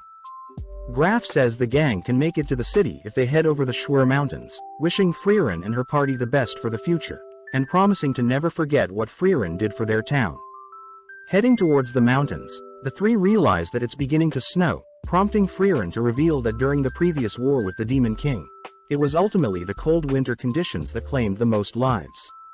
Sadly, as the gang begin venturing on, they get lost in a snowstorm, leading Stark to faint in such poor conditions. Knowing that he'll be blown away with transportation magic, Fern is forced to drag Stark along, all heading towards an emergency shelter at the foot of the mountain. Relieved to see the shelter still standing, Frieren opens the door to a strange man exercising whilst half naked, terrifying Fern as she is afraid the man is a pervert. Diffusing the situation, the man reveals that he too is an elf, having been 300 years since he saw one of his kind. Grateful that Fern started a fire, the man introduces himself as Kraft the monk, amazed to hear that Frieren is traveling to Oriole, also known as Heaven. Just then, Fern states that Stark's body is getting colder, cutting to Stark's perspective where he's dreaming of jumbo berry dessert, only to awaken to see Kraft sharing a bed with him. Terrified at first, Stark suddenly realizes how refined Kraft's body is, having never heard of Kraft before, but it's apparent that Kraft is quite skilled. Asking Stark to remain in the shelter, Kraft, Frieren and Fern head out to retrieve Kraft's frozen supplies, grateful to have mages to help unfreeze his frozen carriage. Kraft takes the chance to learn more about Frieren, impressed to hear Frieren used to be in the hero party, but Frieren refuses to reveal any more about her past. Forced to wait out the storm, the four end up sharing meals and spending time together, cutting to 6 months later where the blistering cold winds have finally died down. Kraft is seen carving a pendant for Fern, happy to hear that Fern is religious as well. Frieren asks why Kraft believes the world has a god, especially since the god of creation hasn't shown herself ever, but Kraft says he used to be a non-believer as well. Sadly, when all the people that once knew Kraft had passed away, Kraft had left his faith in the hands of God, reminding Frieren that once someone passes away their legacy will be sealed. Therefore Kraft asks that Frieren open up about her past, that way he can pray for her. Flashing back, we see Himmel and Ison playing with the orphans of a newly opened village, but off to the side, Frieren voices how surprised she was when she heard Hyder funded the reconstruction himself. Amused, Hyder reveals that he too was an orphan, asking to learn more about Frieren's past, that way he can pray for Frieren's future. Frieren sadly refuses to share anything, believing that her life has been very boring, but Hyder reveals that he knows Frieren has been concealing her mana permanently, something Hyder knows only exceptional mages are capable of. Hyder adds that he wants to learn more about Frieren, in case he has a mage daughter, putting a smile on Frieren's face as she tells Kraft that she already has someone that has prayed for her. Relieved to hear so, Kraft prays that Frieren reunite with her friends in heaven, heading off as Kraft states that Frieren and himself will meet in the next few centuries, officially parting ways. Trudging through the piles of snow, Frieren ends up falling asleep, worrying Fern as she wonders if she should allow Stark to carry her precious master. In Frieren's dream, she remembers the time when herself and the hero party first set out, annoyed to have only received 10 copper coins to kickstart their adventure. Motivated to earn lots of money through their adventures, Himmel unsheathes his hero's blade, but sadly Hyder says the blade is a replica. Himmel had received the replica from saving a merchant, and decided to become a true hero when a young Hyder accused Himmel of only ever being a fake hero.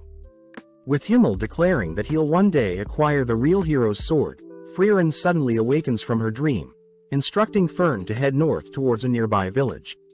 Seeing as Frieren is still unable to walk, Fern soldiers on with Frieren on her back, refusing to allow Stark to carry Frieren.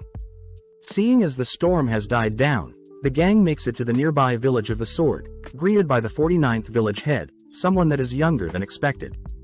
The chief mentions how unfortunate that a nearby cabin was destroyed, most likely due to the lord of the cabin, but Stark recognizes the village as the location that used to protect the hero's sword.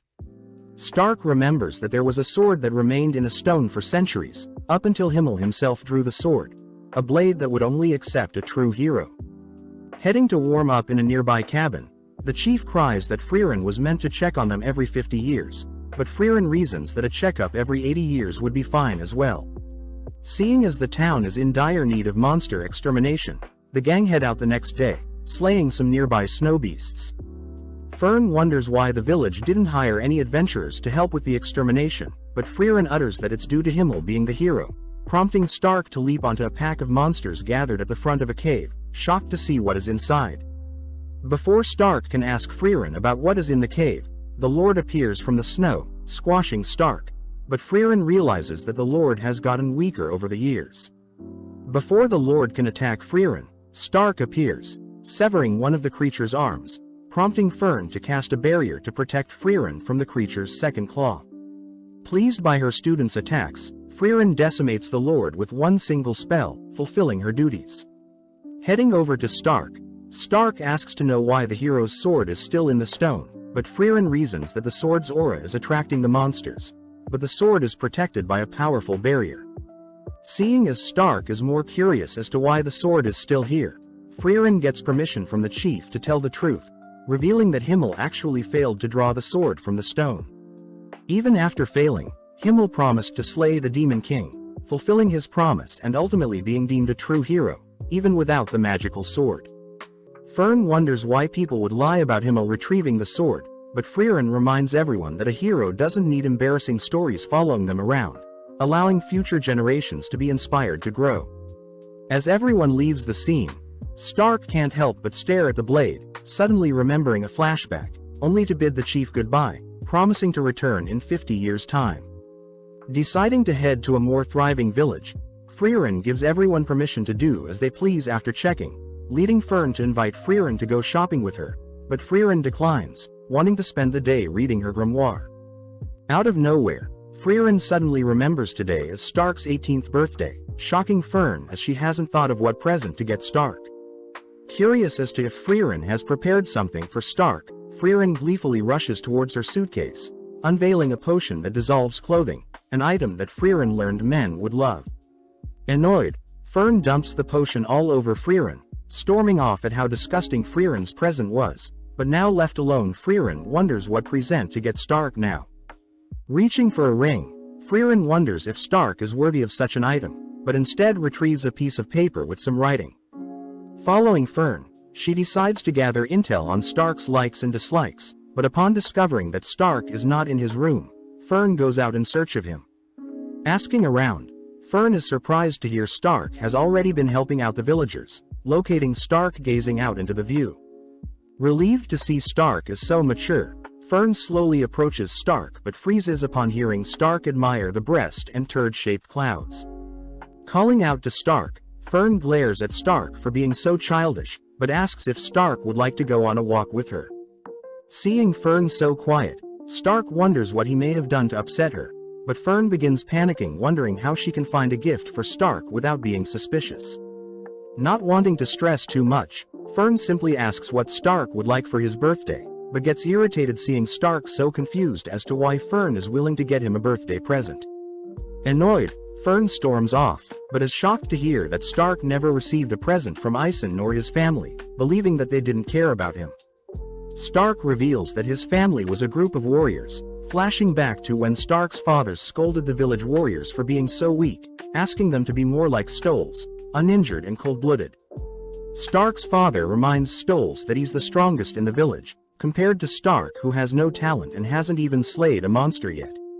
Even though his father didn't want Stoles around Stark, Stoles chose to spend time and train Stark, revealing that when a demon attacked his village, Stark was the lone survivor, having fled when everyone else fought for their village.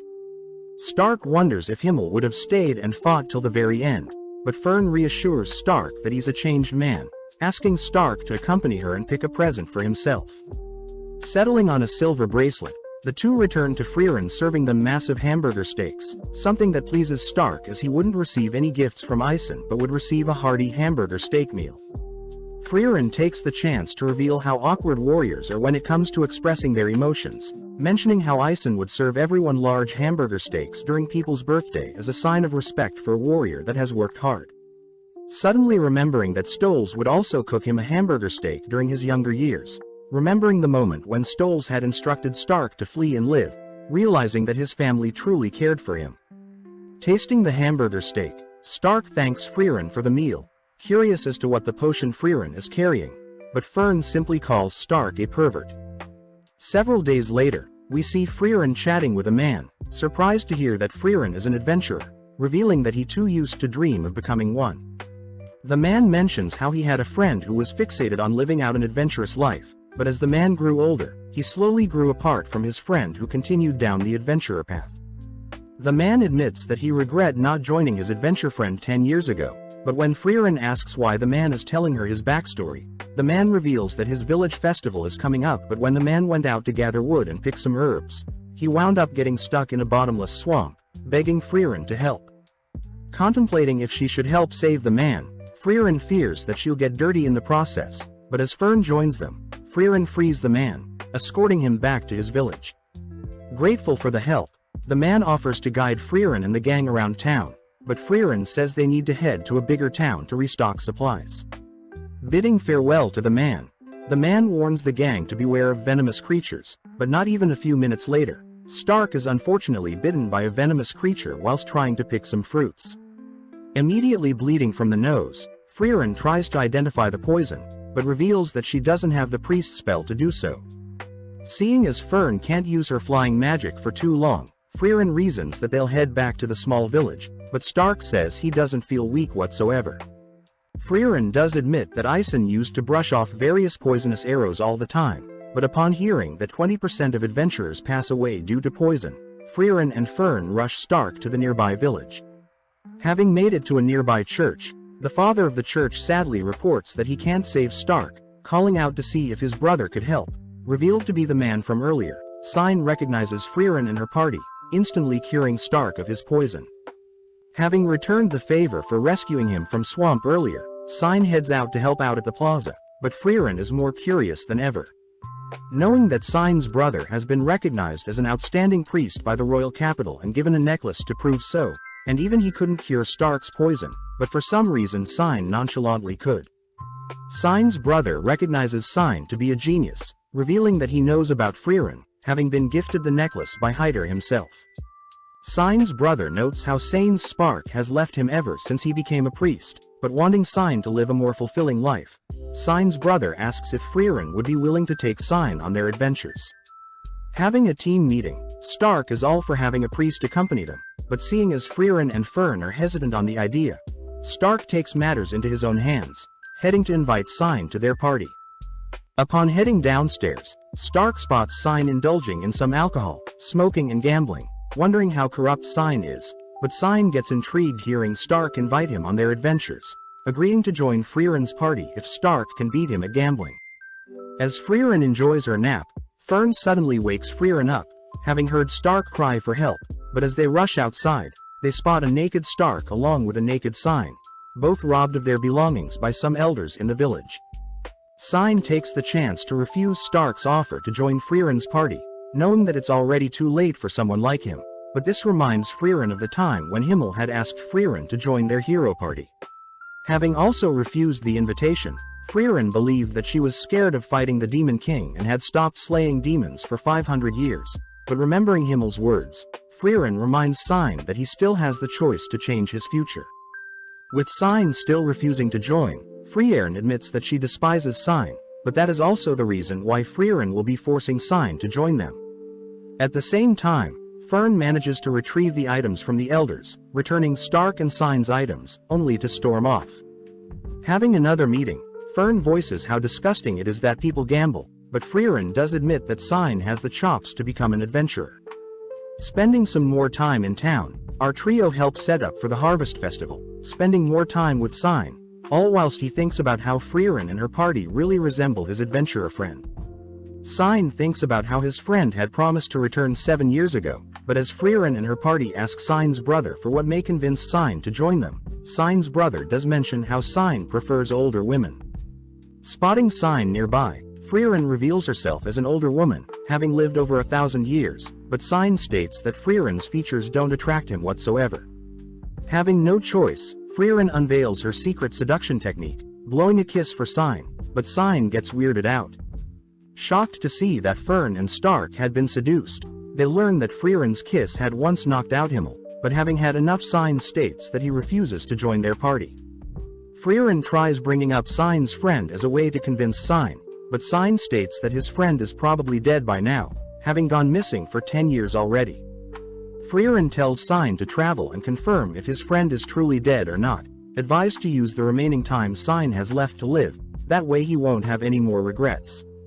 Sadly, Sign reveals the final reason he can't leave the village is because he doesn't want to leave his older brother. Sign mentions how he overheard his brother's conversation with Hyder, having been offered a position for Sign and his brother to move to the holy capital, but Sign's brother refuses, knowing how much the village their parents passed away means to them. Since Sign's brother refuses to leave the village, Sign states that he won't as well, but hearing how Sign truly feels, Sign's brother slaps Sign. reminding Sign to chase after his dreams and live a life with no regret. That evening, whilst our trio are fishing, Sign tells Frieren that he's patched things up with his brother, agreeing to go on an adventure and search for his friend, but this means that Sign will only accompany our trio for a fraction of their journey. With a final goodbye to his brother and his village, Sign agrees to live the rest of his life without regret, officially joining Frieren and her party on their journey.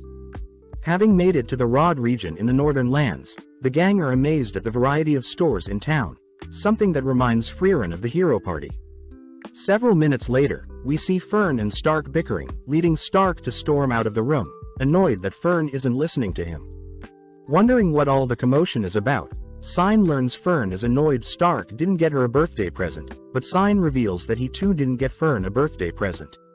Refusing to hear Sign's yapping, Fern begins kicking Sign, forcing Sign to promise to get Fern a gift. Before Sign leaves, he advises Fern to make things up with Stark, something Frieren agrees with. Heading out, Fern spots Stark admiring the bracelet she got him, but Fern is unable to approach Stark after what she did. At the same time, we see Sign eyeing a pouch with a butterfly, only for Fern to appear, complimenting Sign on knowing what she likes. When Sign asks if Fern has apologized to Stark, Fern admits that she couldn't, but Sign deduces that Fern doesn't hate Stark but that she actually doesn't know how to speak with boys her age. When Sign asks Fern to pick a gift for herself, Fern refuses, making Sign smile as he chooses a pouch for Fern. Sign reminds Fern that Stark isn't the smartest person in the world, knowing that Stark helped Fern buy a present during Stark's birthday. Seeing Fern slowly realize she was in the wrong for lashing out earlier, Sign hands Fern her gift, advising Fern to go pick a gift with Stark for her birthday, and that Stark will only know how she feels if she tells Stark outright. Grateful for the advice, Fern starts by apologizing to Sign for kicking him earlier, only to head to Stark's location before sundown. Before Fern can say anything, Stark admits that he wanted to buy a gift with Fern since he didn't know what she would like, amusing Fern as she apologizes for being too harsh earlier. With both heading out to search for a gift together, we see Frieren spying on the two, caught by Sign, who is jealous that Stark and Fern can afford to argue. As the older people get older, they try to avoid conflict at all cost. Sign wonders how Frieren has been able to deal with the two kids up until now, but realizes that Frieren herself acts like a kid, revealing that Fern went to him for advice instead of Frieren herself. Frieren mentions how Fern was raised by Hyder, a priest just like Sign, but Sign refuses to be compared to such a great priest like Hyder. Frieren reassures Sign that Hyder was as corrupt as they come, always drinking, picky with his food and even lying quite often. Surprised, Sign says he always saw Hyder as the ideal man, reminding Frieren of a deep conversation with Hyder. Frieren had asked why Hyder seemed different from his hero party days, learning that ever since Hyder had finished his younger years of life, he began pretending to be an ideal adult, that way younger people could depend on him, especially Fern.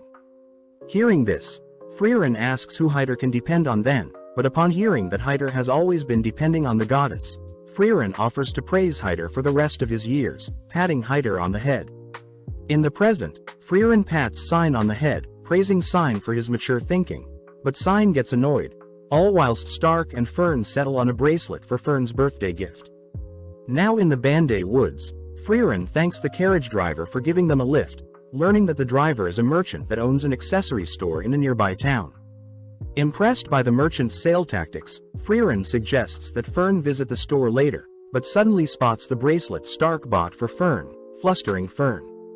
Frieren utters that Himmel had once bought her a ring with a similar design, but upon digging up the ring, the carriage suddenly violently shakes. Having been snatched up by a massive bird, the gang wonder how they should proceed, with Stark suggesting they take out the bird and Frieren levitate the carriage afterwards. Sadly, Frieren reveals that flying magic was only discovered 40 years ago and that the humans had stolen the flying technique from demons, meaning most flying magic can only be briefly used on objects smaller than a human. Frieren suggests that she fly away with the merchant, Fern fly away with Sign and Stark leap out of the carriage, but Stark reminds Frieren that he is a human, surprising Frieren as she remembers Ison would easily tank any free falls. Fern suggests that they levitate the carriage right before it hits the ground, but seeing as the bird is preparing to slam the carriage into the ground, Frieren leaps outside, instantly slaying the creature. As the carriage begins to free fall, Frieren manages to save everyone, but everything is still damaged. Having healed the horse, the gang begin repairing the destroyed carriage the next day, but Frieren is more concerned that she lost her ring. Elsewhere, the trio begin preparing some food, wondering why it has gotten warmer recently, but Sign takes the chance empathizing with Stark for taking 3 hours to find a gift Fern would like. Although Fern can overhear the boys' conversations, she is happy that Stark is proud of the choice as well, but Sign reveals that the design on the bracelet is a mirrored lotus representing eternal love.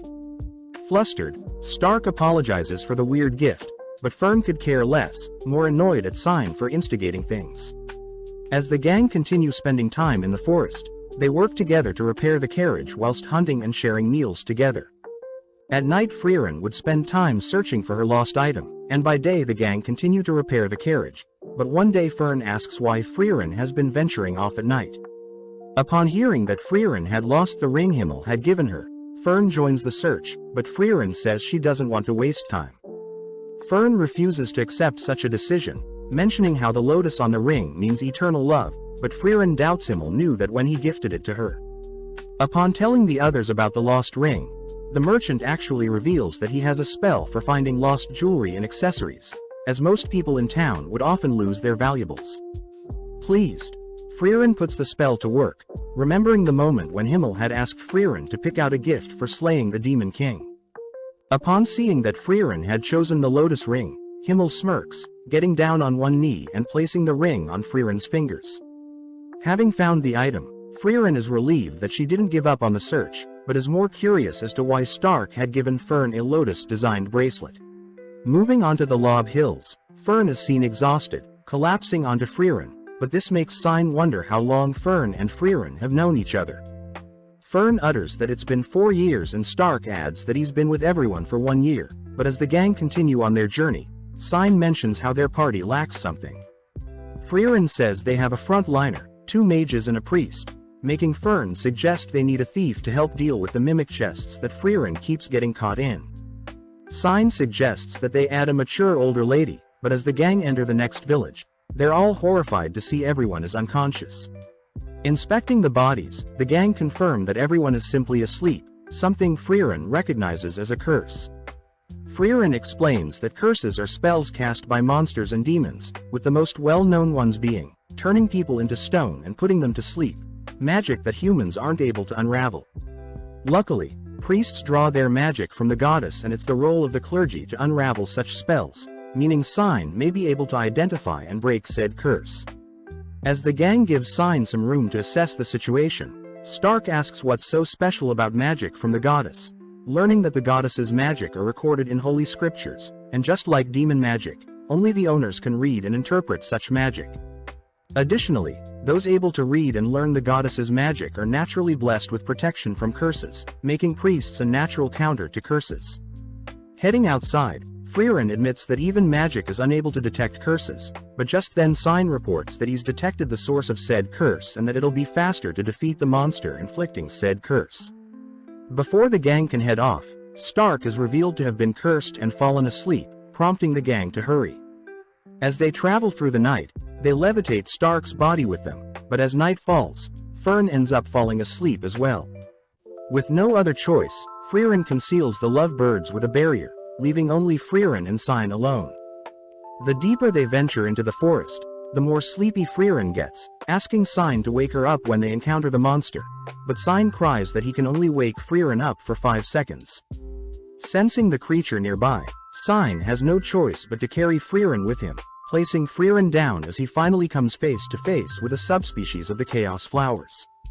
Knowing that the monster is slowly draining the mana of its victims, Sign begins to evade the monster's advances, reciting that Chaos Flowers merge with local flora to exist and that their cores are their weaknesses. Taking out his book, Sign conjures several holy spears, aiming it at the core of the flower, but is surprised to see the monster had deflected the projectiles with its leaves.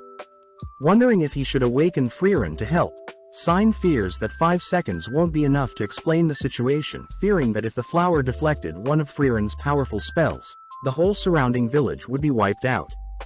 Just then Sign remembers Hyder's stories, telling Sign and his best friend that Hyder would always have trouble communicating with Frieren, but Hyder always trusted Frieren no matter what.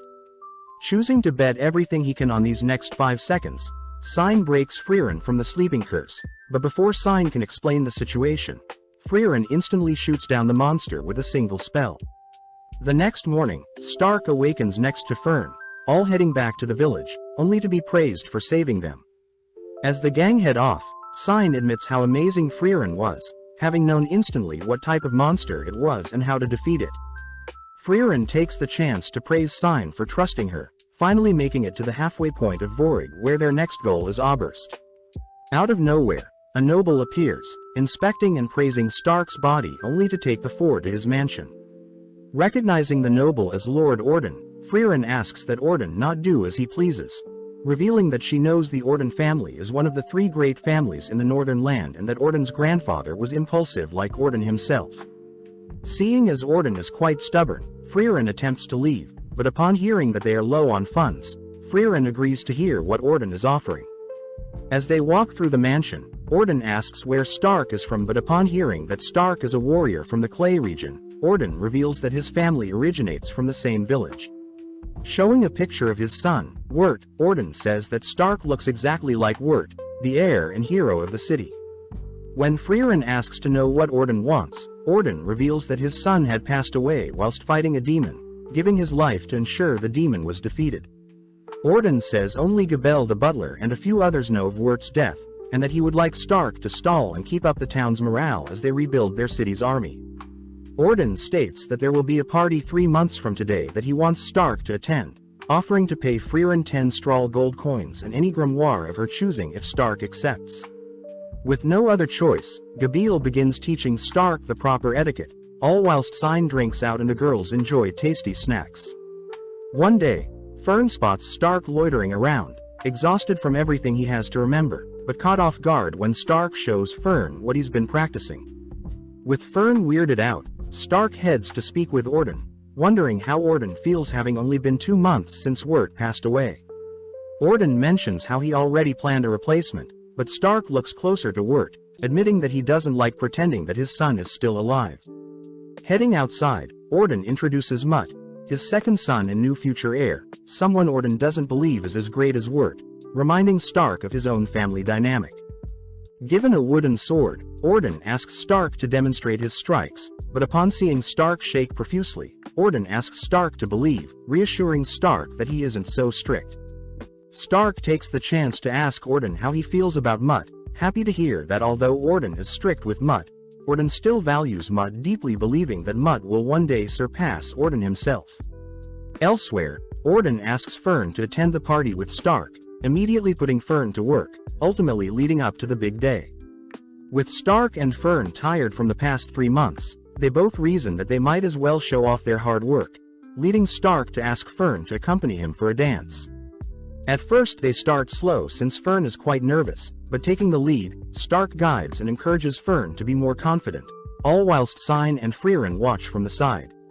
With the party over, Orden is seen removing his eye patch, wondering if Wirt was alive if it weren't for his injury. Seeing Stark appear, Orden orders Gabel to give Frieren her rewards, praising Stark for being a great warrior. Before Orden can offer Stark to remain by his side, Stark refuses as Stark can't replace Orden's dead son and Orden can't replace Stark's dead father. Orden reveals that Wirt and himself had a fight during their last conversation, something Stark can relate to, as he too needs to apologize and return to Isen before it's too late. Flashing back, we see Sign passing time by fishing, but is interrupted by his friend who drags Sign along to take photos with him, a memory Sign still thinks about. Now in the Claw region, Frieren tells everyone about a powerful dwarf in the upcoming village that has lived for over 400 years, amazing since dwarves normally live for only 300 years. Frieren says she refers to the dwarf as Old Man Vol, a rare instance of someone that can empathize with living for so long, but as the gang cross a small river, they spot the infamous village along with a sleeping warrior guarding the village. Revealed to be Vol, Stark feels bad for the old man, but Frieren calls Vol out for pretending to be senile again. Out of nowhere, Stark is suddenly struck, falling onto his knees as Vol warns Stark to always be cautious of everything he sees, as Vol could have easily taken off Stark's leg if he tried. With Vol inviting everyone into the village, Frieren orders Stark to remain behind and train with Vol, given a tour by one of the villagers. As Fern and Sign help the villagers harvest some crops, the villager mentions how he's never seen Vol so happy, believing him to be only a senile old man, but the villager does mention how Vol chooses to protect and remain in the village all this time. With the gang spending some more time with Vol, a week passes by in an instant, pleasing Frieren as Stark has improved quite a lot since training with Vol. Frieren reveals that Vol was the reason Frieren chose to learn more about Himmel and the hero party, cutting to the past when Himmel had asked Vol why he had stayed and protected the village for so long. Vol mentions how his wife was a human and that he's simply protecting the village to retain any memory Vol has of his wife, something Himmel finds admirable. Thanking Himmel for his kind words, Vol promises to remember the hero party once they've defeated the Demon King and have passed away, but Himmel reassures Vol that Frieren and Isen will be the ones to continue their legacy even after passing. In the present, Vol asks Frieren if she remembers the faces and voices of her hero party, but Frieren gets offended, stating Himmel is the reason she has begun to change. Hearing Vol utter that he has forgotten his wife's face and voice, Frieren calls Vol out for lying, mentioning how her party will be heading to Oriole near the Demon King's castle. Pleased, Vol gets excited that Frieren is finally going off to defeat the Demon King, but this surprises Frieren as she wants to tell Vol that the Demon King has already been defeated, but holds back. With a final farewell to Vol, the gang continue on their path, occasionally stopping so Sign can ask around for his friend. Stark is impressed that people still remember the name of Sign's friend, even after 10 years, having been called the Guerrilla Warrior.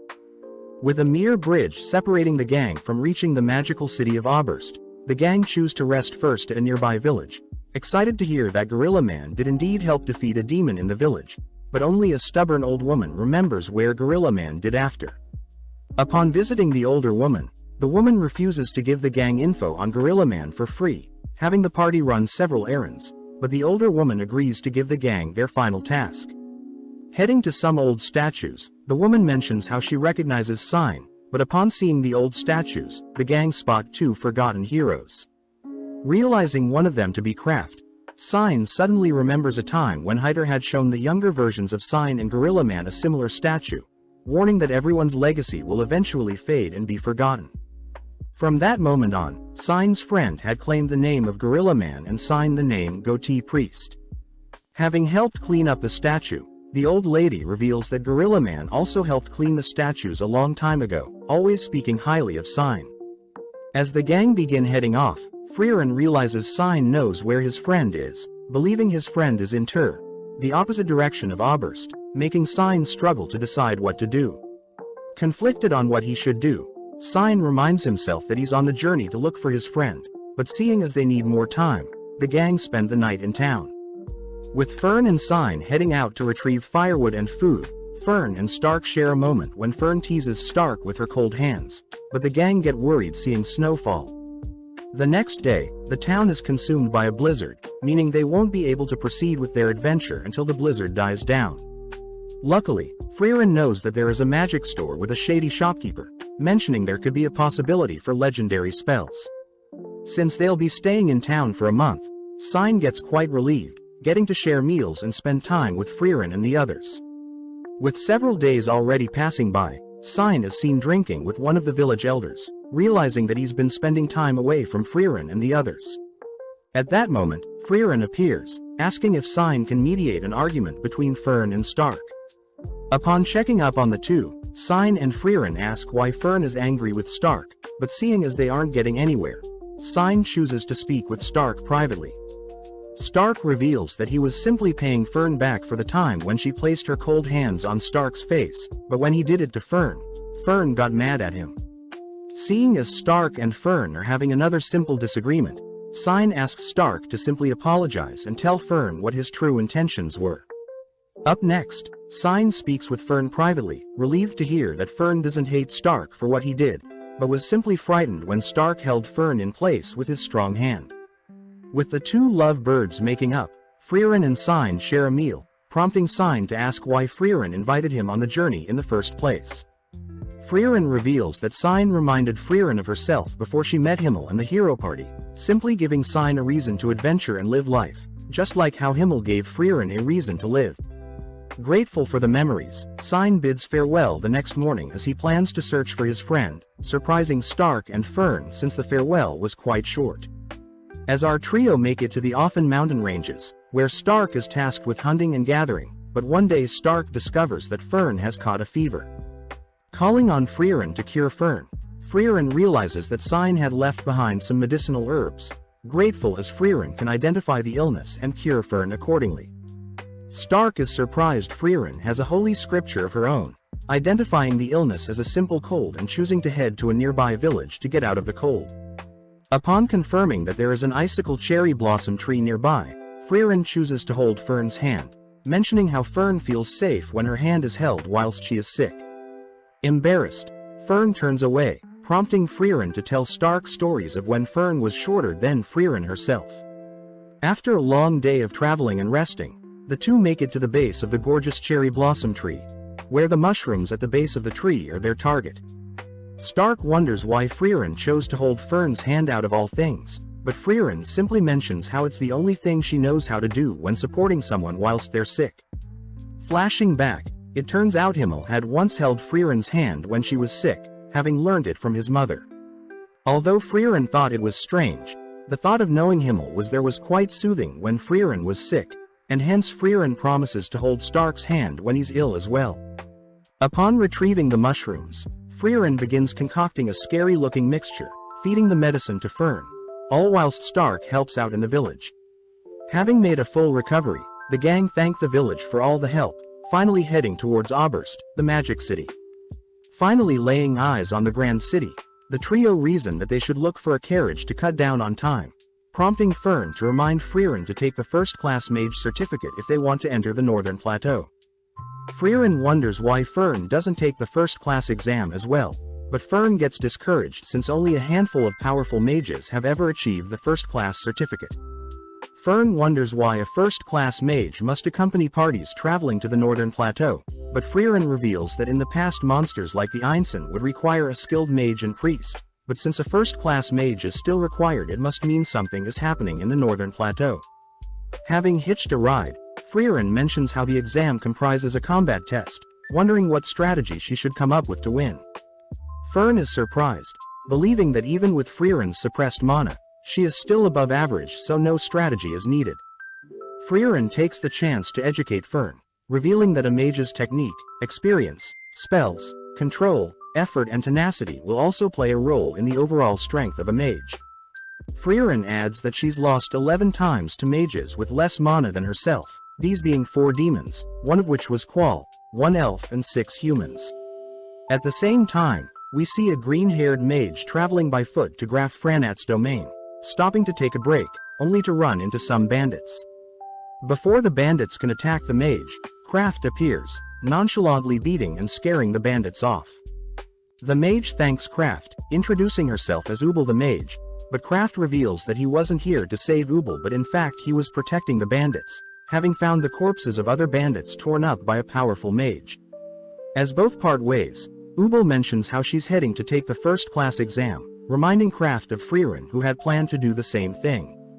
Now at the Magic Association in town, the receptionist tells Frieren that her exam is in 2 months and that first-class exams can be taken once every 3 years. Upon hearing that a 5th-class mage or higher certification is needed before taking the exam, Frieren attempts to flee, but Fern stops Frieren, reminding her that they need a first-class mage. Frieren states that they can simply hire a first-class mage or travel by sea, but Fern says that they don't have the finance to afford such a thing. Taking out her holy emblem, Frieren states that her emblem is too old, but out of nowhere an older gentleman asks to have a close look at Frieren's emblem, shocked at what he sees.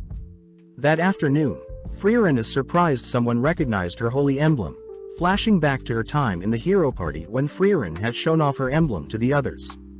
Sad to see that her party also doesn't know what the emblem symbolizes, but both the hero party and her current party remind Frieren that they have no doubt that Frieren is an incredible mage. Reading up on the regulations set by the Continental Magic Association, a proper mage is someone who achieves at least a 5th-class title, learning that Fern took a 3rd-class title since it was the most available test at the time.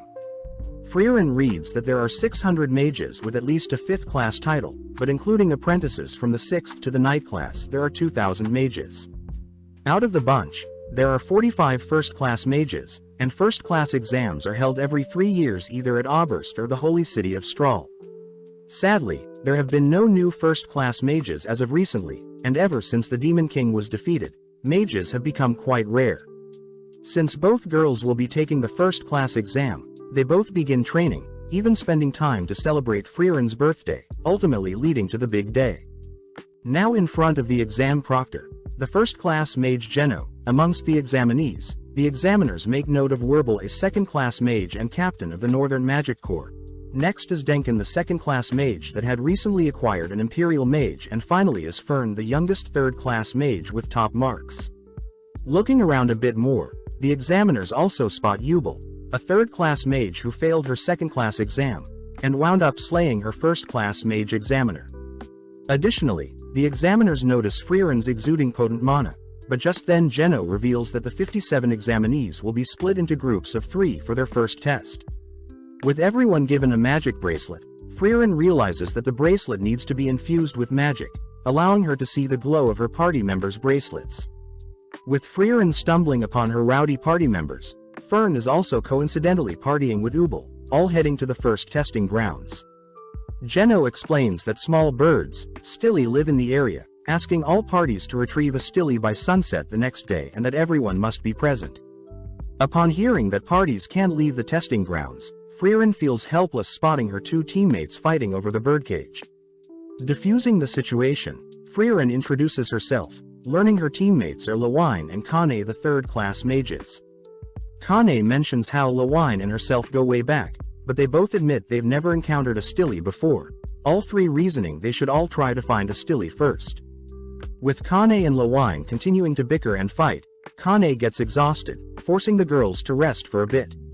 Seeing as they're wasting time, Lewine suggests that she continues to search alone, learning that Lewine is stronger than Kane, but Lewine admits that she doesn't compare to Frieren. With Frieren advising that Lewine watch the skies, Frieren takes a breather, but Kane wonders why Frieren asked Lewine to watch the skies. Frieren wonders if Kane struggles to detect mana, but suddenly Lewine appears, reporting that she's found a stilly. Instantly, Kane attempts to trap the bird in a water barrier, but when the bird evades, Lewine manages to freeze the water, capturing the stilly. Although Frieren praises the girl's attempt, the stilly instantly disappears, dousing the girls with water as Frieren reveals that stillies move faster than the speed of sound, suggesting that they continue to observe the bird before capturing it. Spending more time together, Kane and Lewine continue to argue, all failing to capture a single stilly, but they choose to set up camp as night falls. That night, Kane awakens to the sound of rain, noticing that Frieren is missing, only to go out in search of her. Having made it to a cliff, Kane wonders where the sound of rain is coming from, but is suddenly attacked by a monster.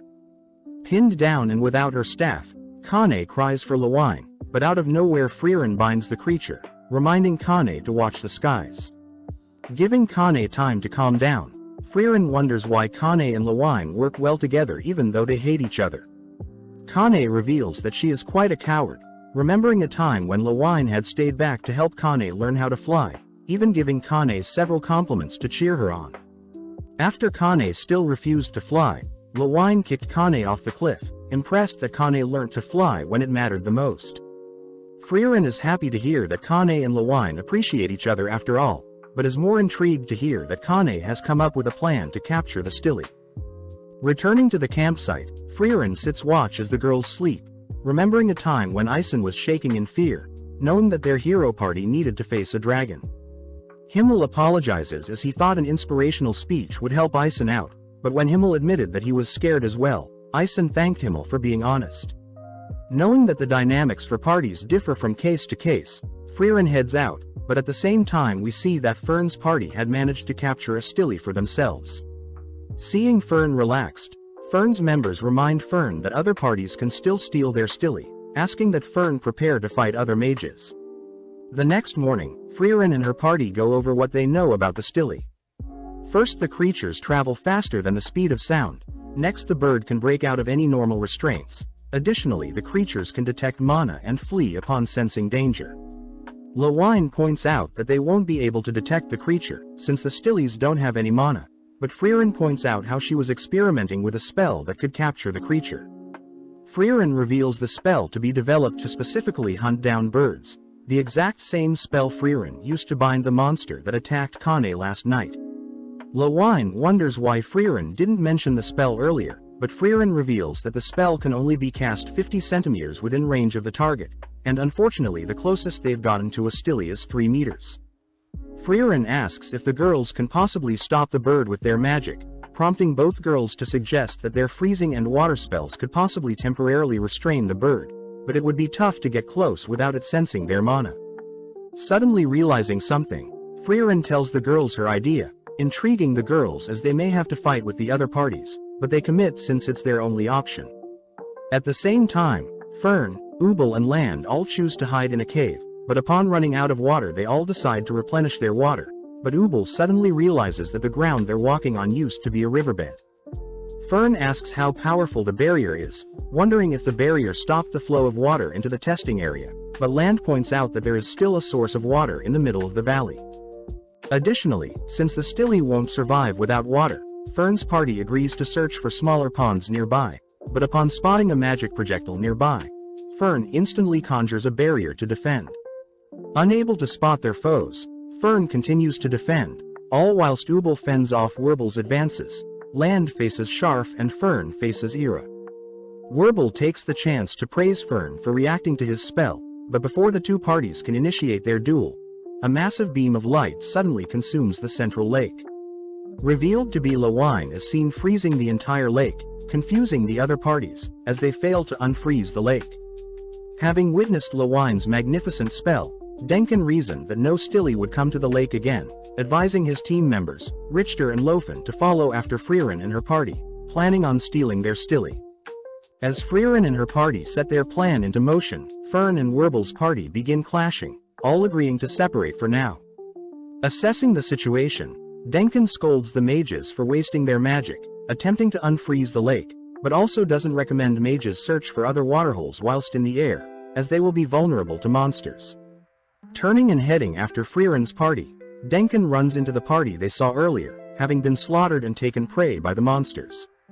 When Lofen suggests that they at least bury the corpses of their fellow mages, Denkin forbids it, revealing that the Geisel monsters hunt based of their prey's mana, and since the corpses still have mana, the Gizel will lock onto them if they move the bodies. Lofen wonders how sadistic the examiners are for not caring about the lives of the test-takers, but Richter states that the Continental Magic Association simply wants to keep a certain standard for those who manage to become a first-class mage.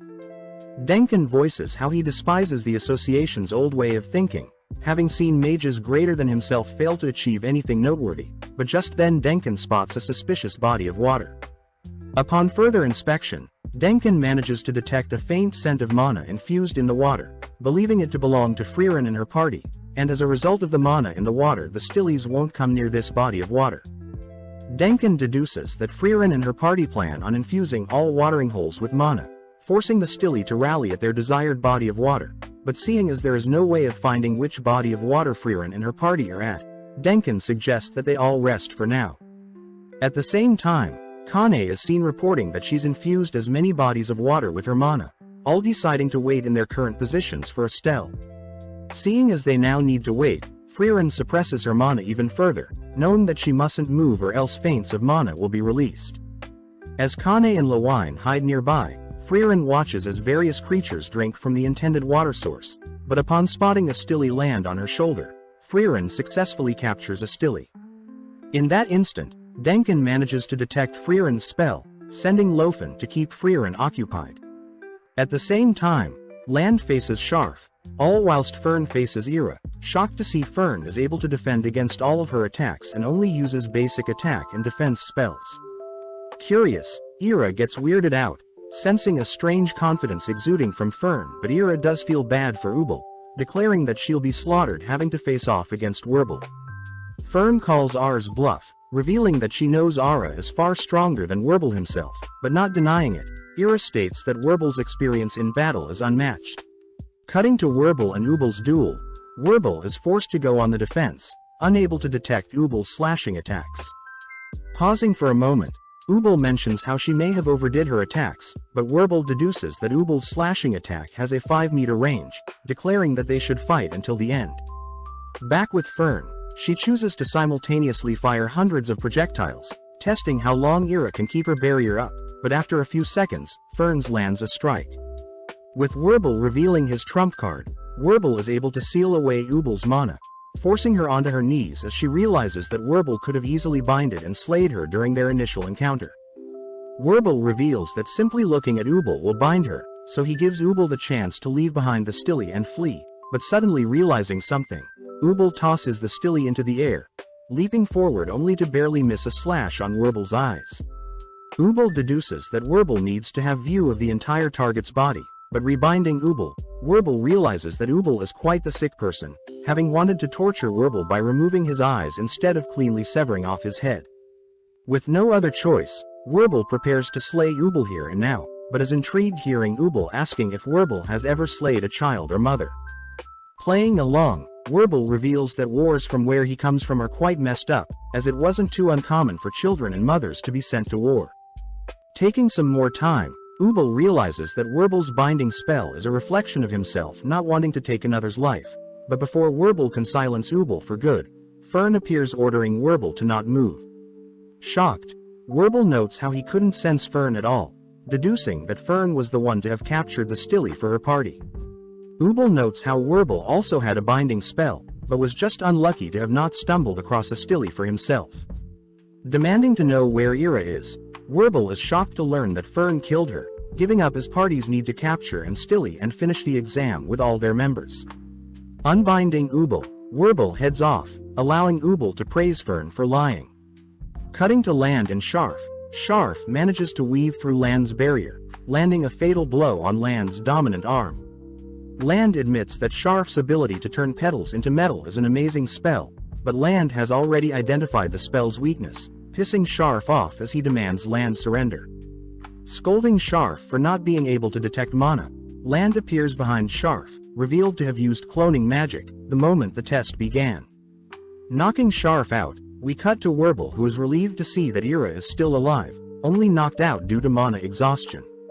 Werbel learns that Fern used basic offensive magic to defeat a prodigy like Ira, terrified to imagine what type of monster Fern will be in the future. As Werbel carries Ira on his back, they head to Sharf's location, forcing Werbel to levitate Sharf as they all hear rain hitting the outside of the dome. Ira and Sharf apologize for losing, since now their party will fail, but Ira takes the chance to thank Werbel for saving her village from a demon in the past. Werbel corrects Ira, as he had begun slaying demons in the northern land for a girl he liked 29 years ago, hoping she would return, but Werbel had already forgotten what she looked like. With Werbel and his party making plans on heading home after the exam, Ira offers to introduce Werbel to her grandpa, who is a first-class mage, but suddenly Ira points out a Stilly in the trees. Instantly, Werbel binds and captures the bird, grateful that his luck has finally turned around. At the same time, we spot Frieren and her party glaring at Lofen, all whilst Denken observes Frieren from afar. In a blink of an eye, Lofen disappears, having stolen the Stilly right from Frieren's palms, intriguing Frieren. Elsewhere, we see Examiner Sense scolding Geno for allowing so many promising mages to die, but Geno reminds Sense that only the most elite should be allowed the title of a first-class mage. Sense mentions how the test revolves solely on luck, but Geno reminds Sense that luck is a skill as well, believing that in the remaining 3 hours for the test, things should get real interesting. Sense wonders who Geno thinks will pass the exam, annoyed to hear that Geno believes Denken will pass, since Denken only cares about power and money. Back with Frieren, we see Denken and Richter reveal themselves, surprising Frieren as Lofen's Jilwer spell would have allowed her to move at a high speed, meaning no further intervention was needed.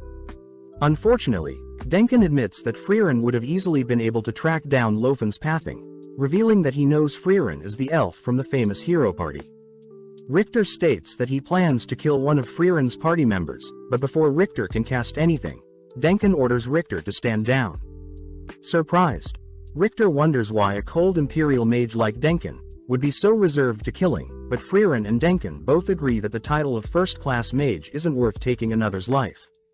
Pissed, Richter reminds everyone that more than 50 years ago, the founder of the Continental Magic Association, Siri, appeared, promising to give anyone with the title of first-class mage any spell of their choosing. People have since then regarded Siri as the closest thing to the goddess themselves. Therefore mages must do whatever they need in order to obtain the title of first-class mage, if they want their wish granted by Siri.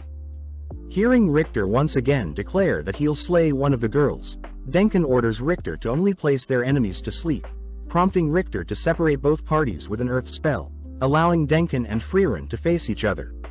Flashing back, we see Flom take Frieren to meet with her master, Siri. As Flom and Frieren kneel before Siri, Siri is impressed by her student as Flom has brought a powerful elf as a disciple, offering to grant Frieren any spell of her wish. Sadly, Frieren refuses, stating that she finds joy in searching for the spell, disappointed that Frieren lacks the ambition to fight. Correcting Siri, Flom states that Frieren will ultimately be the one to slay the Demon King, confusing Siri as she reminds Flom she is capable of such things as well. Flom adds that Siri yearns for a good battle, but Frieren yearns for peace. In the present, Richter slowly begins to march towards Kane and Lewine, but when Lewine attempts to freeze Richter, Richter simply continues marching. Firing several icicles, Richter simply blocks the projectiles with an earth wall, sending pillars shooting from the ground towards Lewine, but Kane steps in to block the spells. Having seen enough, Richter confirms that Lewine controls weak ice magic and Kane is useless without water nearby, annoyed that he is facing such weak opponents. As the girls evade Richter's advances, Lewine reminds Richter that he's exhausting his mana with such flashy attacks, but Richter asks if the girls are too focused on defending. Richter states that a mage's barrier is quite effective, but it hasn't improved over the years since a complex defensive spell would be useless during battle. Crouching down, Richter suddenly conjures a rock pillar, too strong for Kane to block, ultimately knocking the girls down. Before Richter can leave, he's disappointed to see the girls refusing to give up, amused to hear Lewine state the human body is filled with water. Richter reminds the girls that mages must first be able to picture the spell they're casting first, and even if the girls manage to grasp the complexity of the human body, Richter's mana will protect him from any of the girls' magic. Admitting that they were simply bluffing, Lewine does point out how Richter is also scared of something, realizing that Richter had purposely moved them away from any bodies of water for Kane to use. At the same time, Denkin and Frieren effortlessly exchange attacks, but as the fight draws on, Denkin admits that his mana will be depleted before Frieren's. Choosing to end the battle quickly, Denkin encases Frieren with a tornado, igniting the tornado which catches the attention of the examiners. The examiners state that the barrier created for the exam was made by Siri herself, but they do find it weird how someone was analyzing the barrier recently. At the same time, Frieren appears from Denkin's spell unharmed, forcing Denkin to barrage Frieren with several light projectiles. Out of nowhere, Denkin is forced to defend against a stray projectile, amazed that Frieren both defended and fired off a shot of her own. Having closed the gap, Frieren rushes Denkin with a spell, ultimately defeating Denkin, who has exhausted his mana. Approaching Denkin, Frieren demands to know where Lofen and the Stilly are, but Denkin refuses to disclose anything. With no choice, Frieren flips Denkin over, stating that she knows Lofen is nearby, threatening to slay Denkin if Lofen refuses to give up. Denkin orders Lofen to stay hidden, but seeing Frieren prepare to harm Denkin, Lofen blinks to save Denkin only for Frieren to intercept and capture the two. Taking back the Stilly, Frieren ties the two up, but Lofen takes the chance to ask why a wealthy, well-off man like Denkin is so fixated on becoming a first-class mage. Denkin utters that his homeland is within the northern plateau, and he simply meant to visit a grave in his homeland. Denkin asks if Frieren will need to help the girls, warning Frieren about Richter's sporadic nature, but Frieren mentions how she's finished analyzing the barrier. With Richter confirming that Denkin lost to Frieren, he turns his sights back onto the girls, this time unleashing powerful earth magic dead set on slaying Kane and Lewine. At that moment, Frieren unveils the spell she's been working on, blasting a beam into Siri's barrier. Smirking, Geno is confident that Siri's barrier will hold, but in mere seconds the barrier shatters before the examiner's eyes. Asking for intel on Frieren, Geno confirms that Frieren is one of the last great mages, something Siri herself agrees with as she senses Frieren's presence. Denkin asks why Frieren would destroy the barrier, but Frieren simply states that fighting a water mage in the rain would be quite tough. Cutting over to Richter, he begins to hesitate, rushing to finish off the girls, but this leaves him open to be trapped by Lain's ice magic. Unable to move, Richter watches as Kane conjures a massive ball of water, overwhelming Richter with a surge of water which defeats him. Heading over to the girls, Frieren utters that they have 2 hours remaining, praising both girls with headpats for their hard work. Having washed up beside Denkin and Lofen, Richter admits that his mana is depleted as well, but with another choice Denkin's party continues on, refusing to give up. Following Fern and her party, Ubel is weirded out to learn Fern only uses basic spells to fight, intrigued at who Fern's master is to have been able to destroy the barrier around them. When Fern begins telling her party about various spells she has, Land reminds Fern that they'll be possible enemies in the future, advising Fern to hold on to her secrets. Back with Denkin's party, they run into another party that has managed to capture a Stilly, but are clearly exhausted having lost one of their teammates during the process. Choosing to fight with honor, Denkin and Richter confront the party with bare fist, cutting to the end of the exam where 6 parties remain with 18 mages passing the first round. The examiners announce that the next exam will be held in 3 days, all whilst Stark enjoys his peaceful time alone. The next day, Stark is seen lounging around in bed, suddenly hearing a knock at the door. Upon realizing it's Fern and Frieren, Stark is immediately interrogated for slacking, all 3 heading out into town to hopefully cheer Fern up. Frieren suggests an expensive store she visited with Himmel in the past, but we cut to Richter who has helped his grandma repair a broken lamp. As a reward, his grandma rewards Richter with a light snack, but as his grandma heads off, Richter runs into Denkin and Lofen. Seeing as they've run into each other, Denkin suggests that they eat out together, but Richter simply refuses. Beginning to close up shop, Richter overhears that Denkin's deceased wife used to share a meal with him at a famous restaurant in town, forcing Richter to agree to join Denkin for a meal. That night, Land is seen walking through town, stumbling onto a lost kitten, only to spot it reunite with its mother. Out of nowhere Ubel appears, asking for a quick chat, something Land gladly accepts. Land takes the chance to ask why Ubel didn't slay Werbel when she had the chance, impressing Ubel as Land was observing her fight. Ubel mentions how when she heard Werbel's past, she began empathizing with Werbel, suddenly casting Werbel's binding spell. Unable to move, Land hears that Ubel is able to copy any spell she's seen as long as she places herself in the shoes of the mage.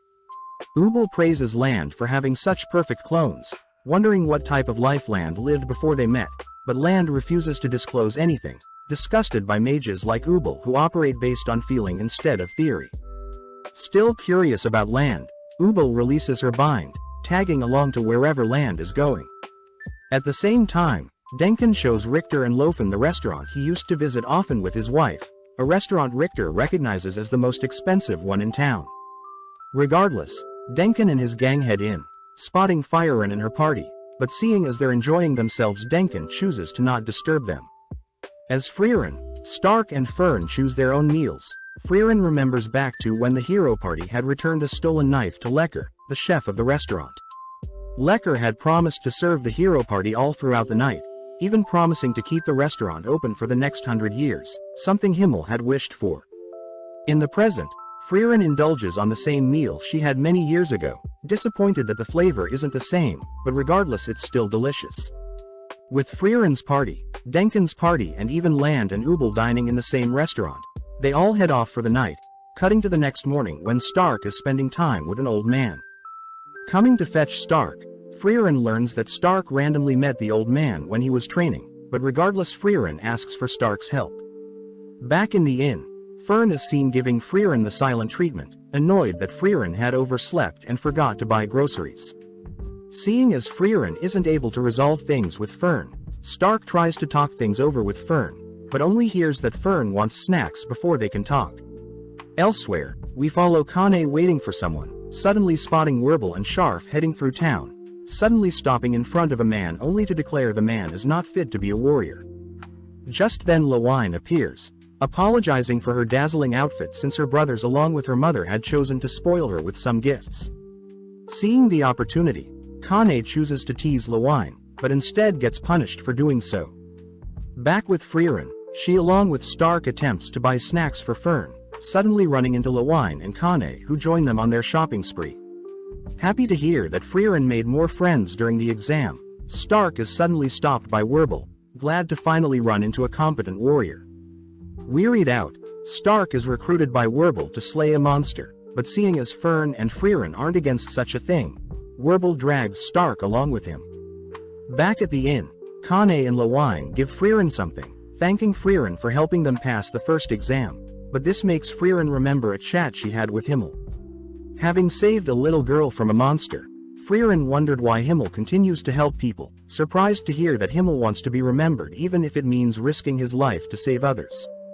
Advised to be remembered herself, Frieren chooses to spend time with the girls, sharing stories together, but before they can wrap up, a message is delivered to them. Reading over the examiner's name, Lewine recognizes Sense as the examiner who failed everyone in the past, all whilst all the other examinees are also notified of the upcoming exam. Meeting at the ruins of the King Tomb, Sense takes the stage, reassuring everyone that her exam is quite simple. Sense states that in order to pass, examinees must raid the dungeon and pass all the floors, and Sense is willing to pass everyone that reaches the bottom floor.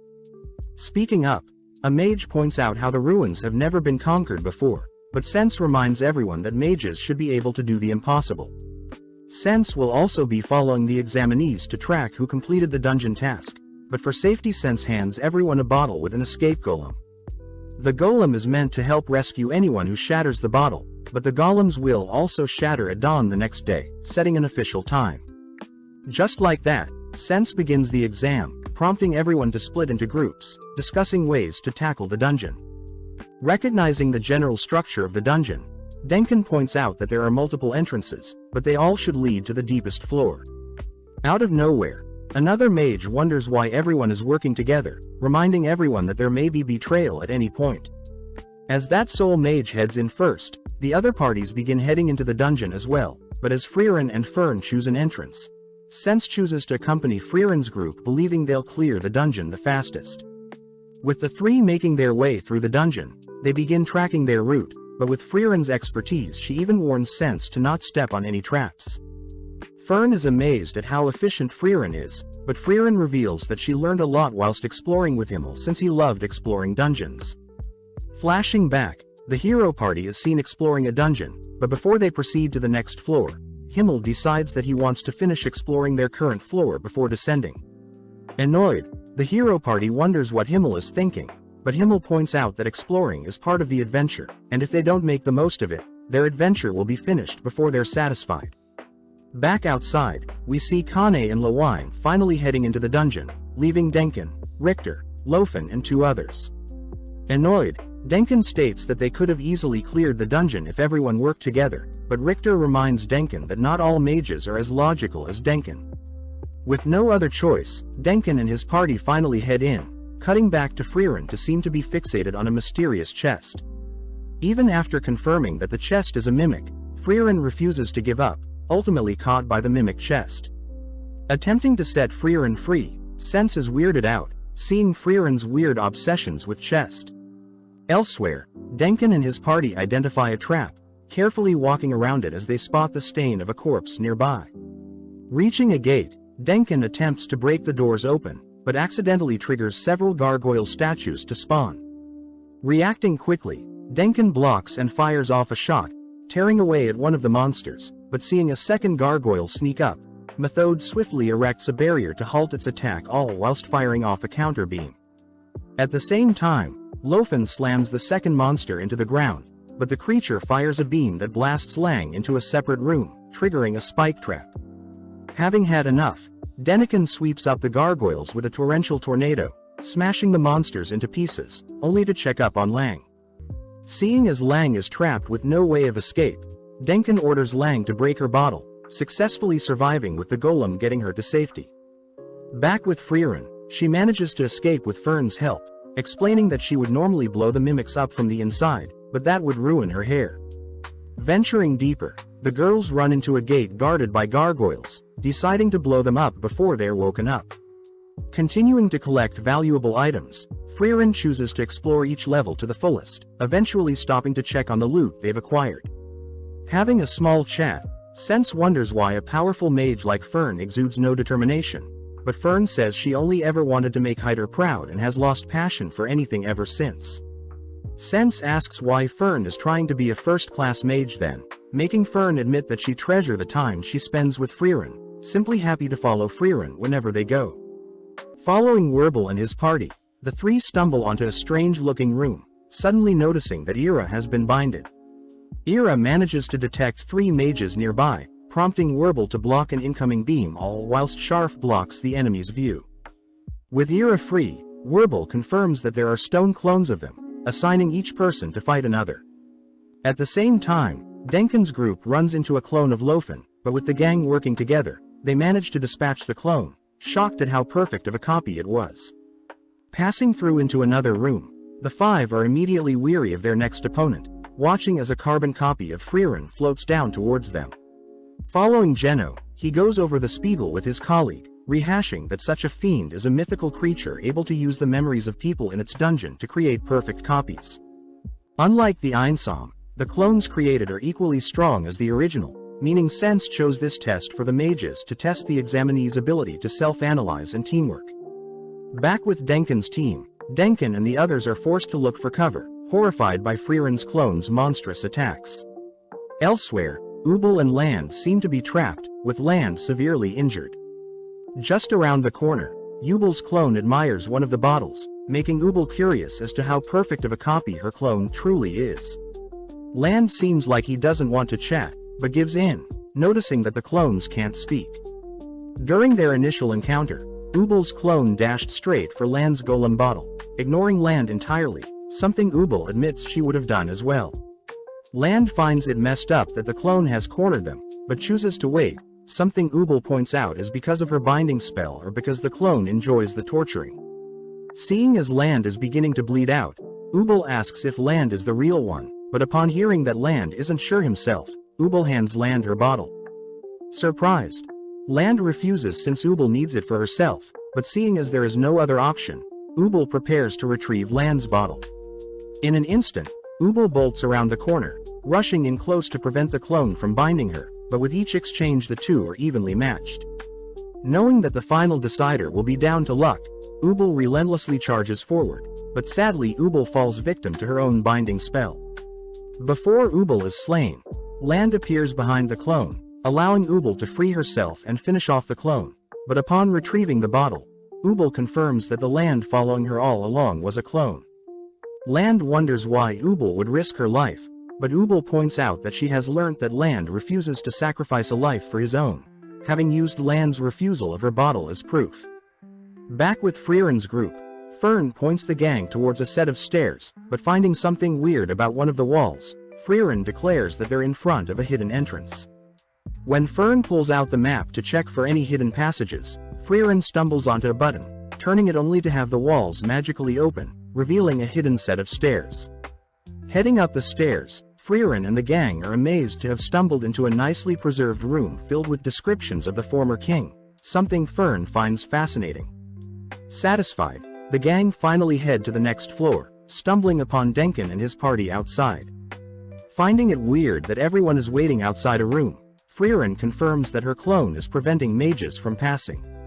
Seeing as the clone has all of Frieren's strength, Richter suggests they hypnotize or use binding magic, but Frieren states that she is immune to both. Denkin suggests that they try both, in hopes to give an opening for Frieren to strike down her own clone. Calling for Methode to analyze Frieren, Fern can't help but get jealous seeing Methode hug Frieren. Methode states that Frieren is indeed immune to both hypnosis and all of her restraints, but a well-versed hypnotist may still break through, wondering if clones have the minds to be controlled. Suggesting that Adele is the hypnotist they need, Methode stresses that Adele may not even make it to where they are, cutting over to Adele's group, who seems to be hiding from Sense's clone. Adele, Blay and Dunstay note how most modern magic isn't suited for dungeons, since controlling objects is easier than creating them. Sensing several layers of magic on the clone's hair, Adele praises Sense for being able to individually control each strand of a hair, something only the greatest of mages can do. Having already chosen to give up, Adele is asked if she could hypnotize the clone with her voice, but Adele fears that the most she can do is make it kneel, fearing she won't have line of sight of it. Seeing as the clone has detected them, the three are forced to engage the clone, swiftly erecting barriers to prevent the clone from bursting their defenses or slipping through.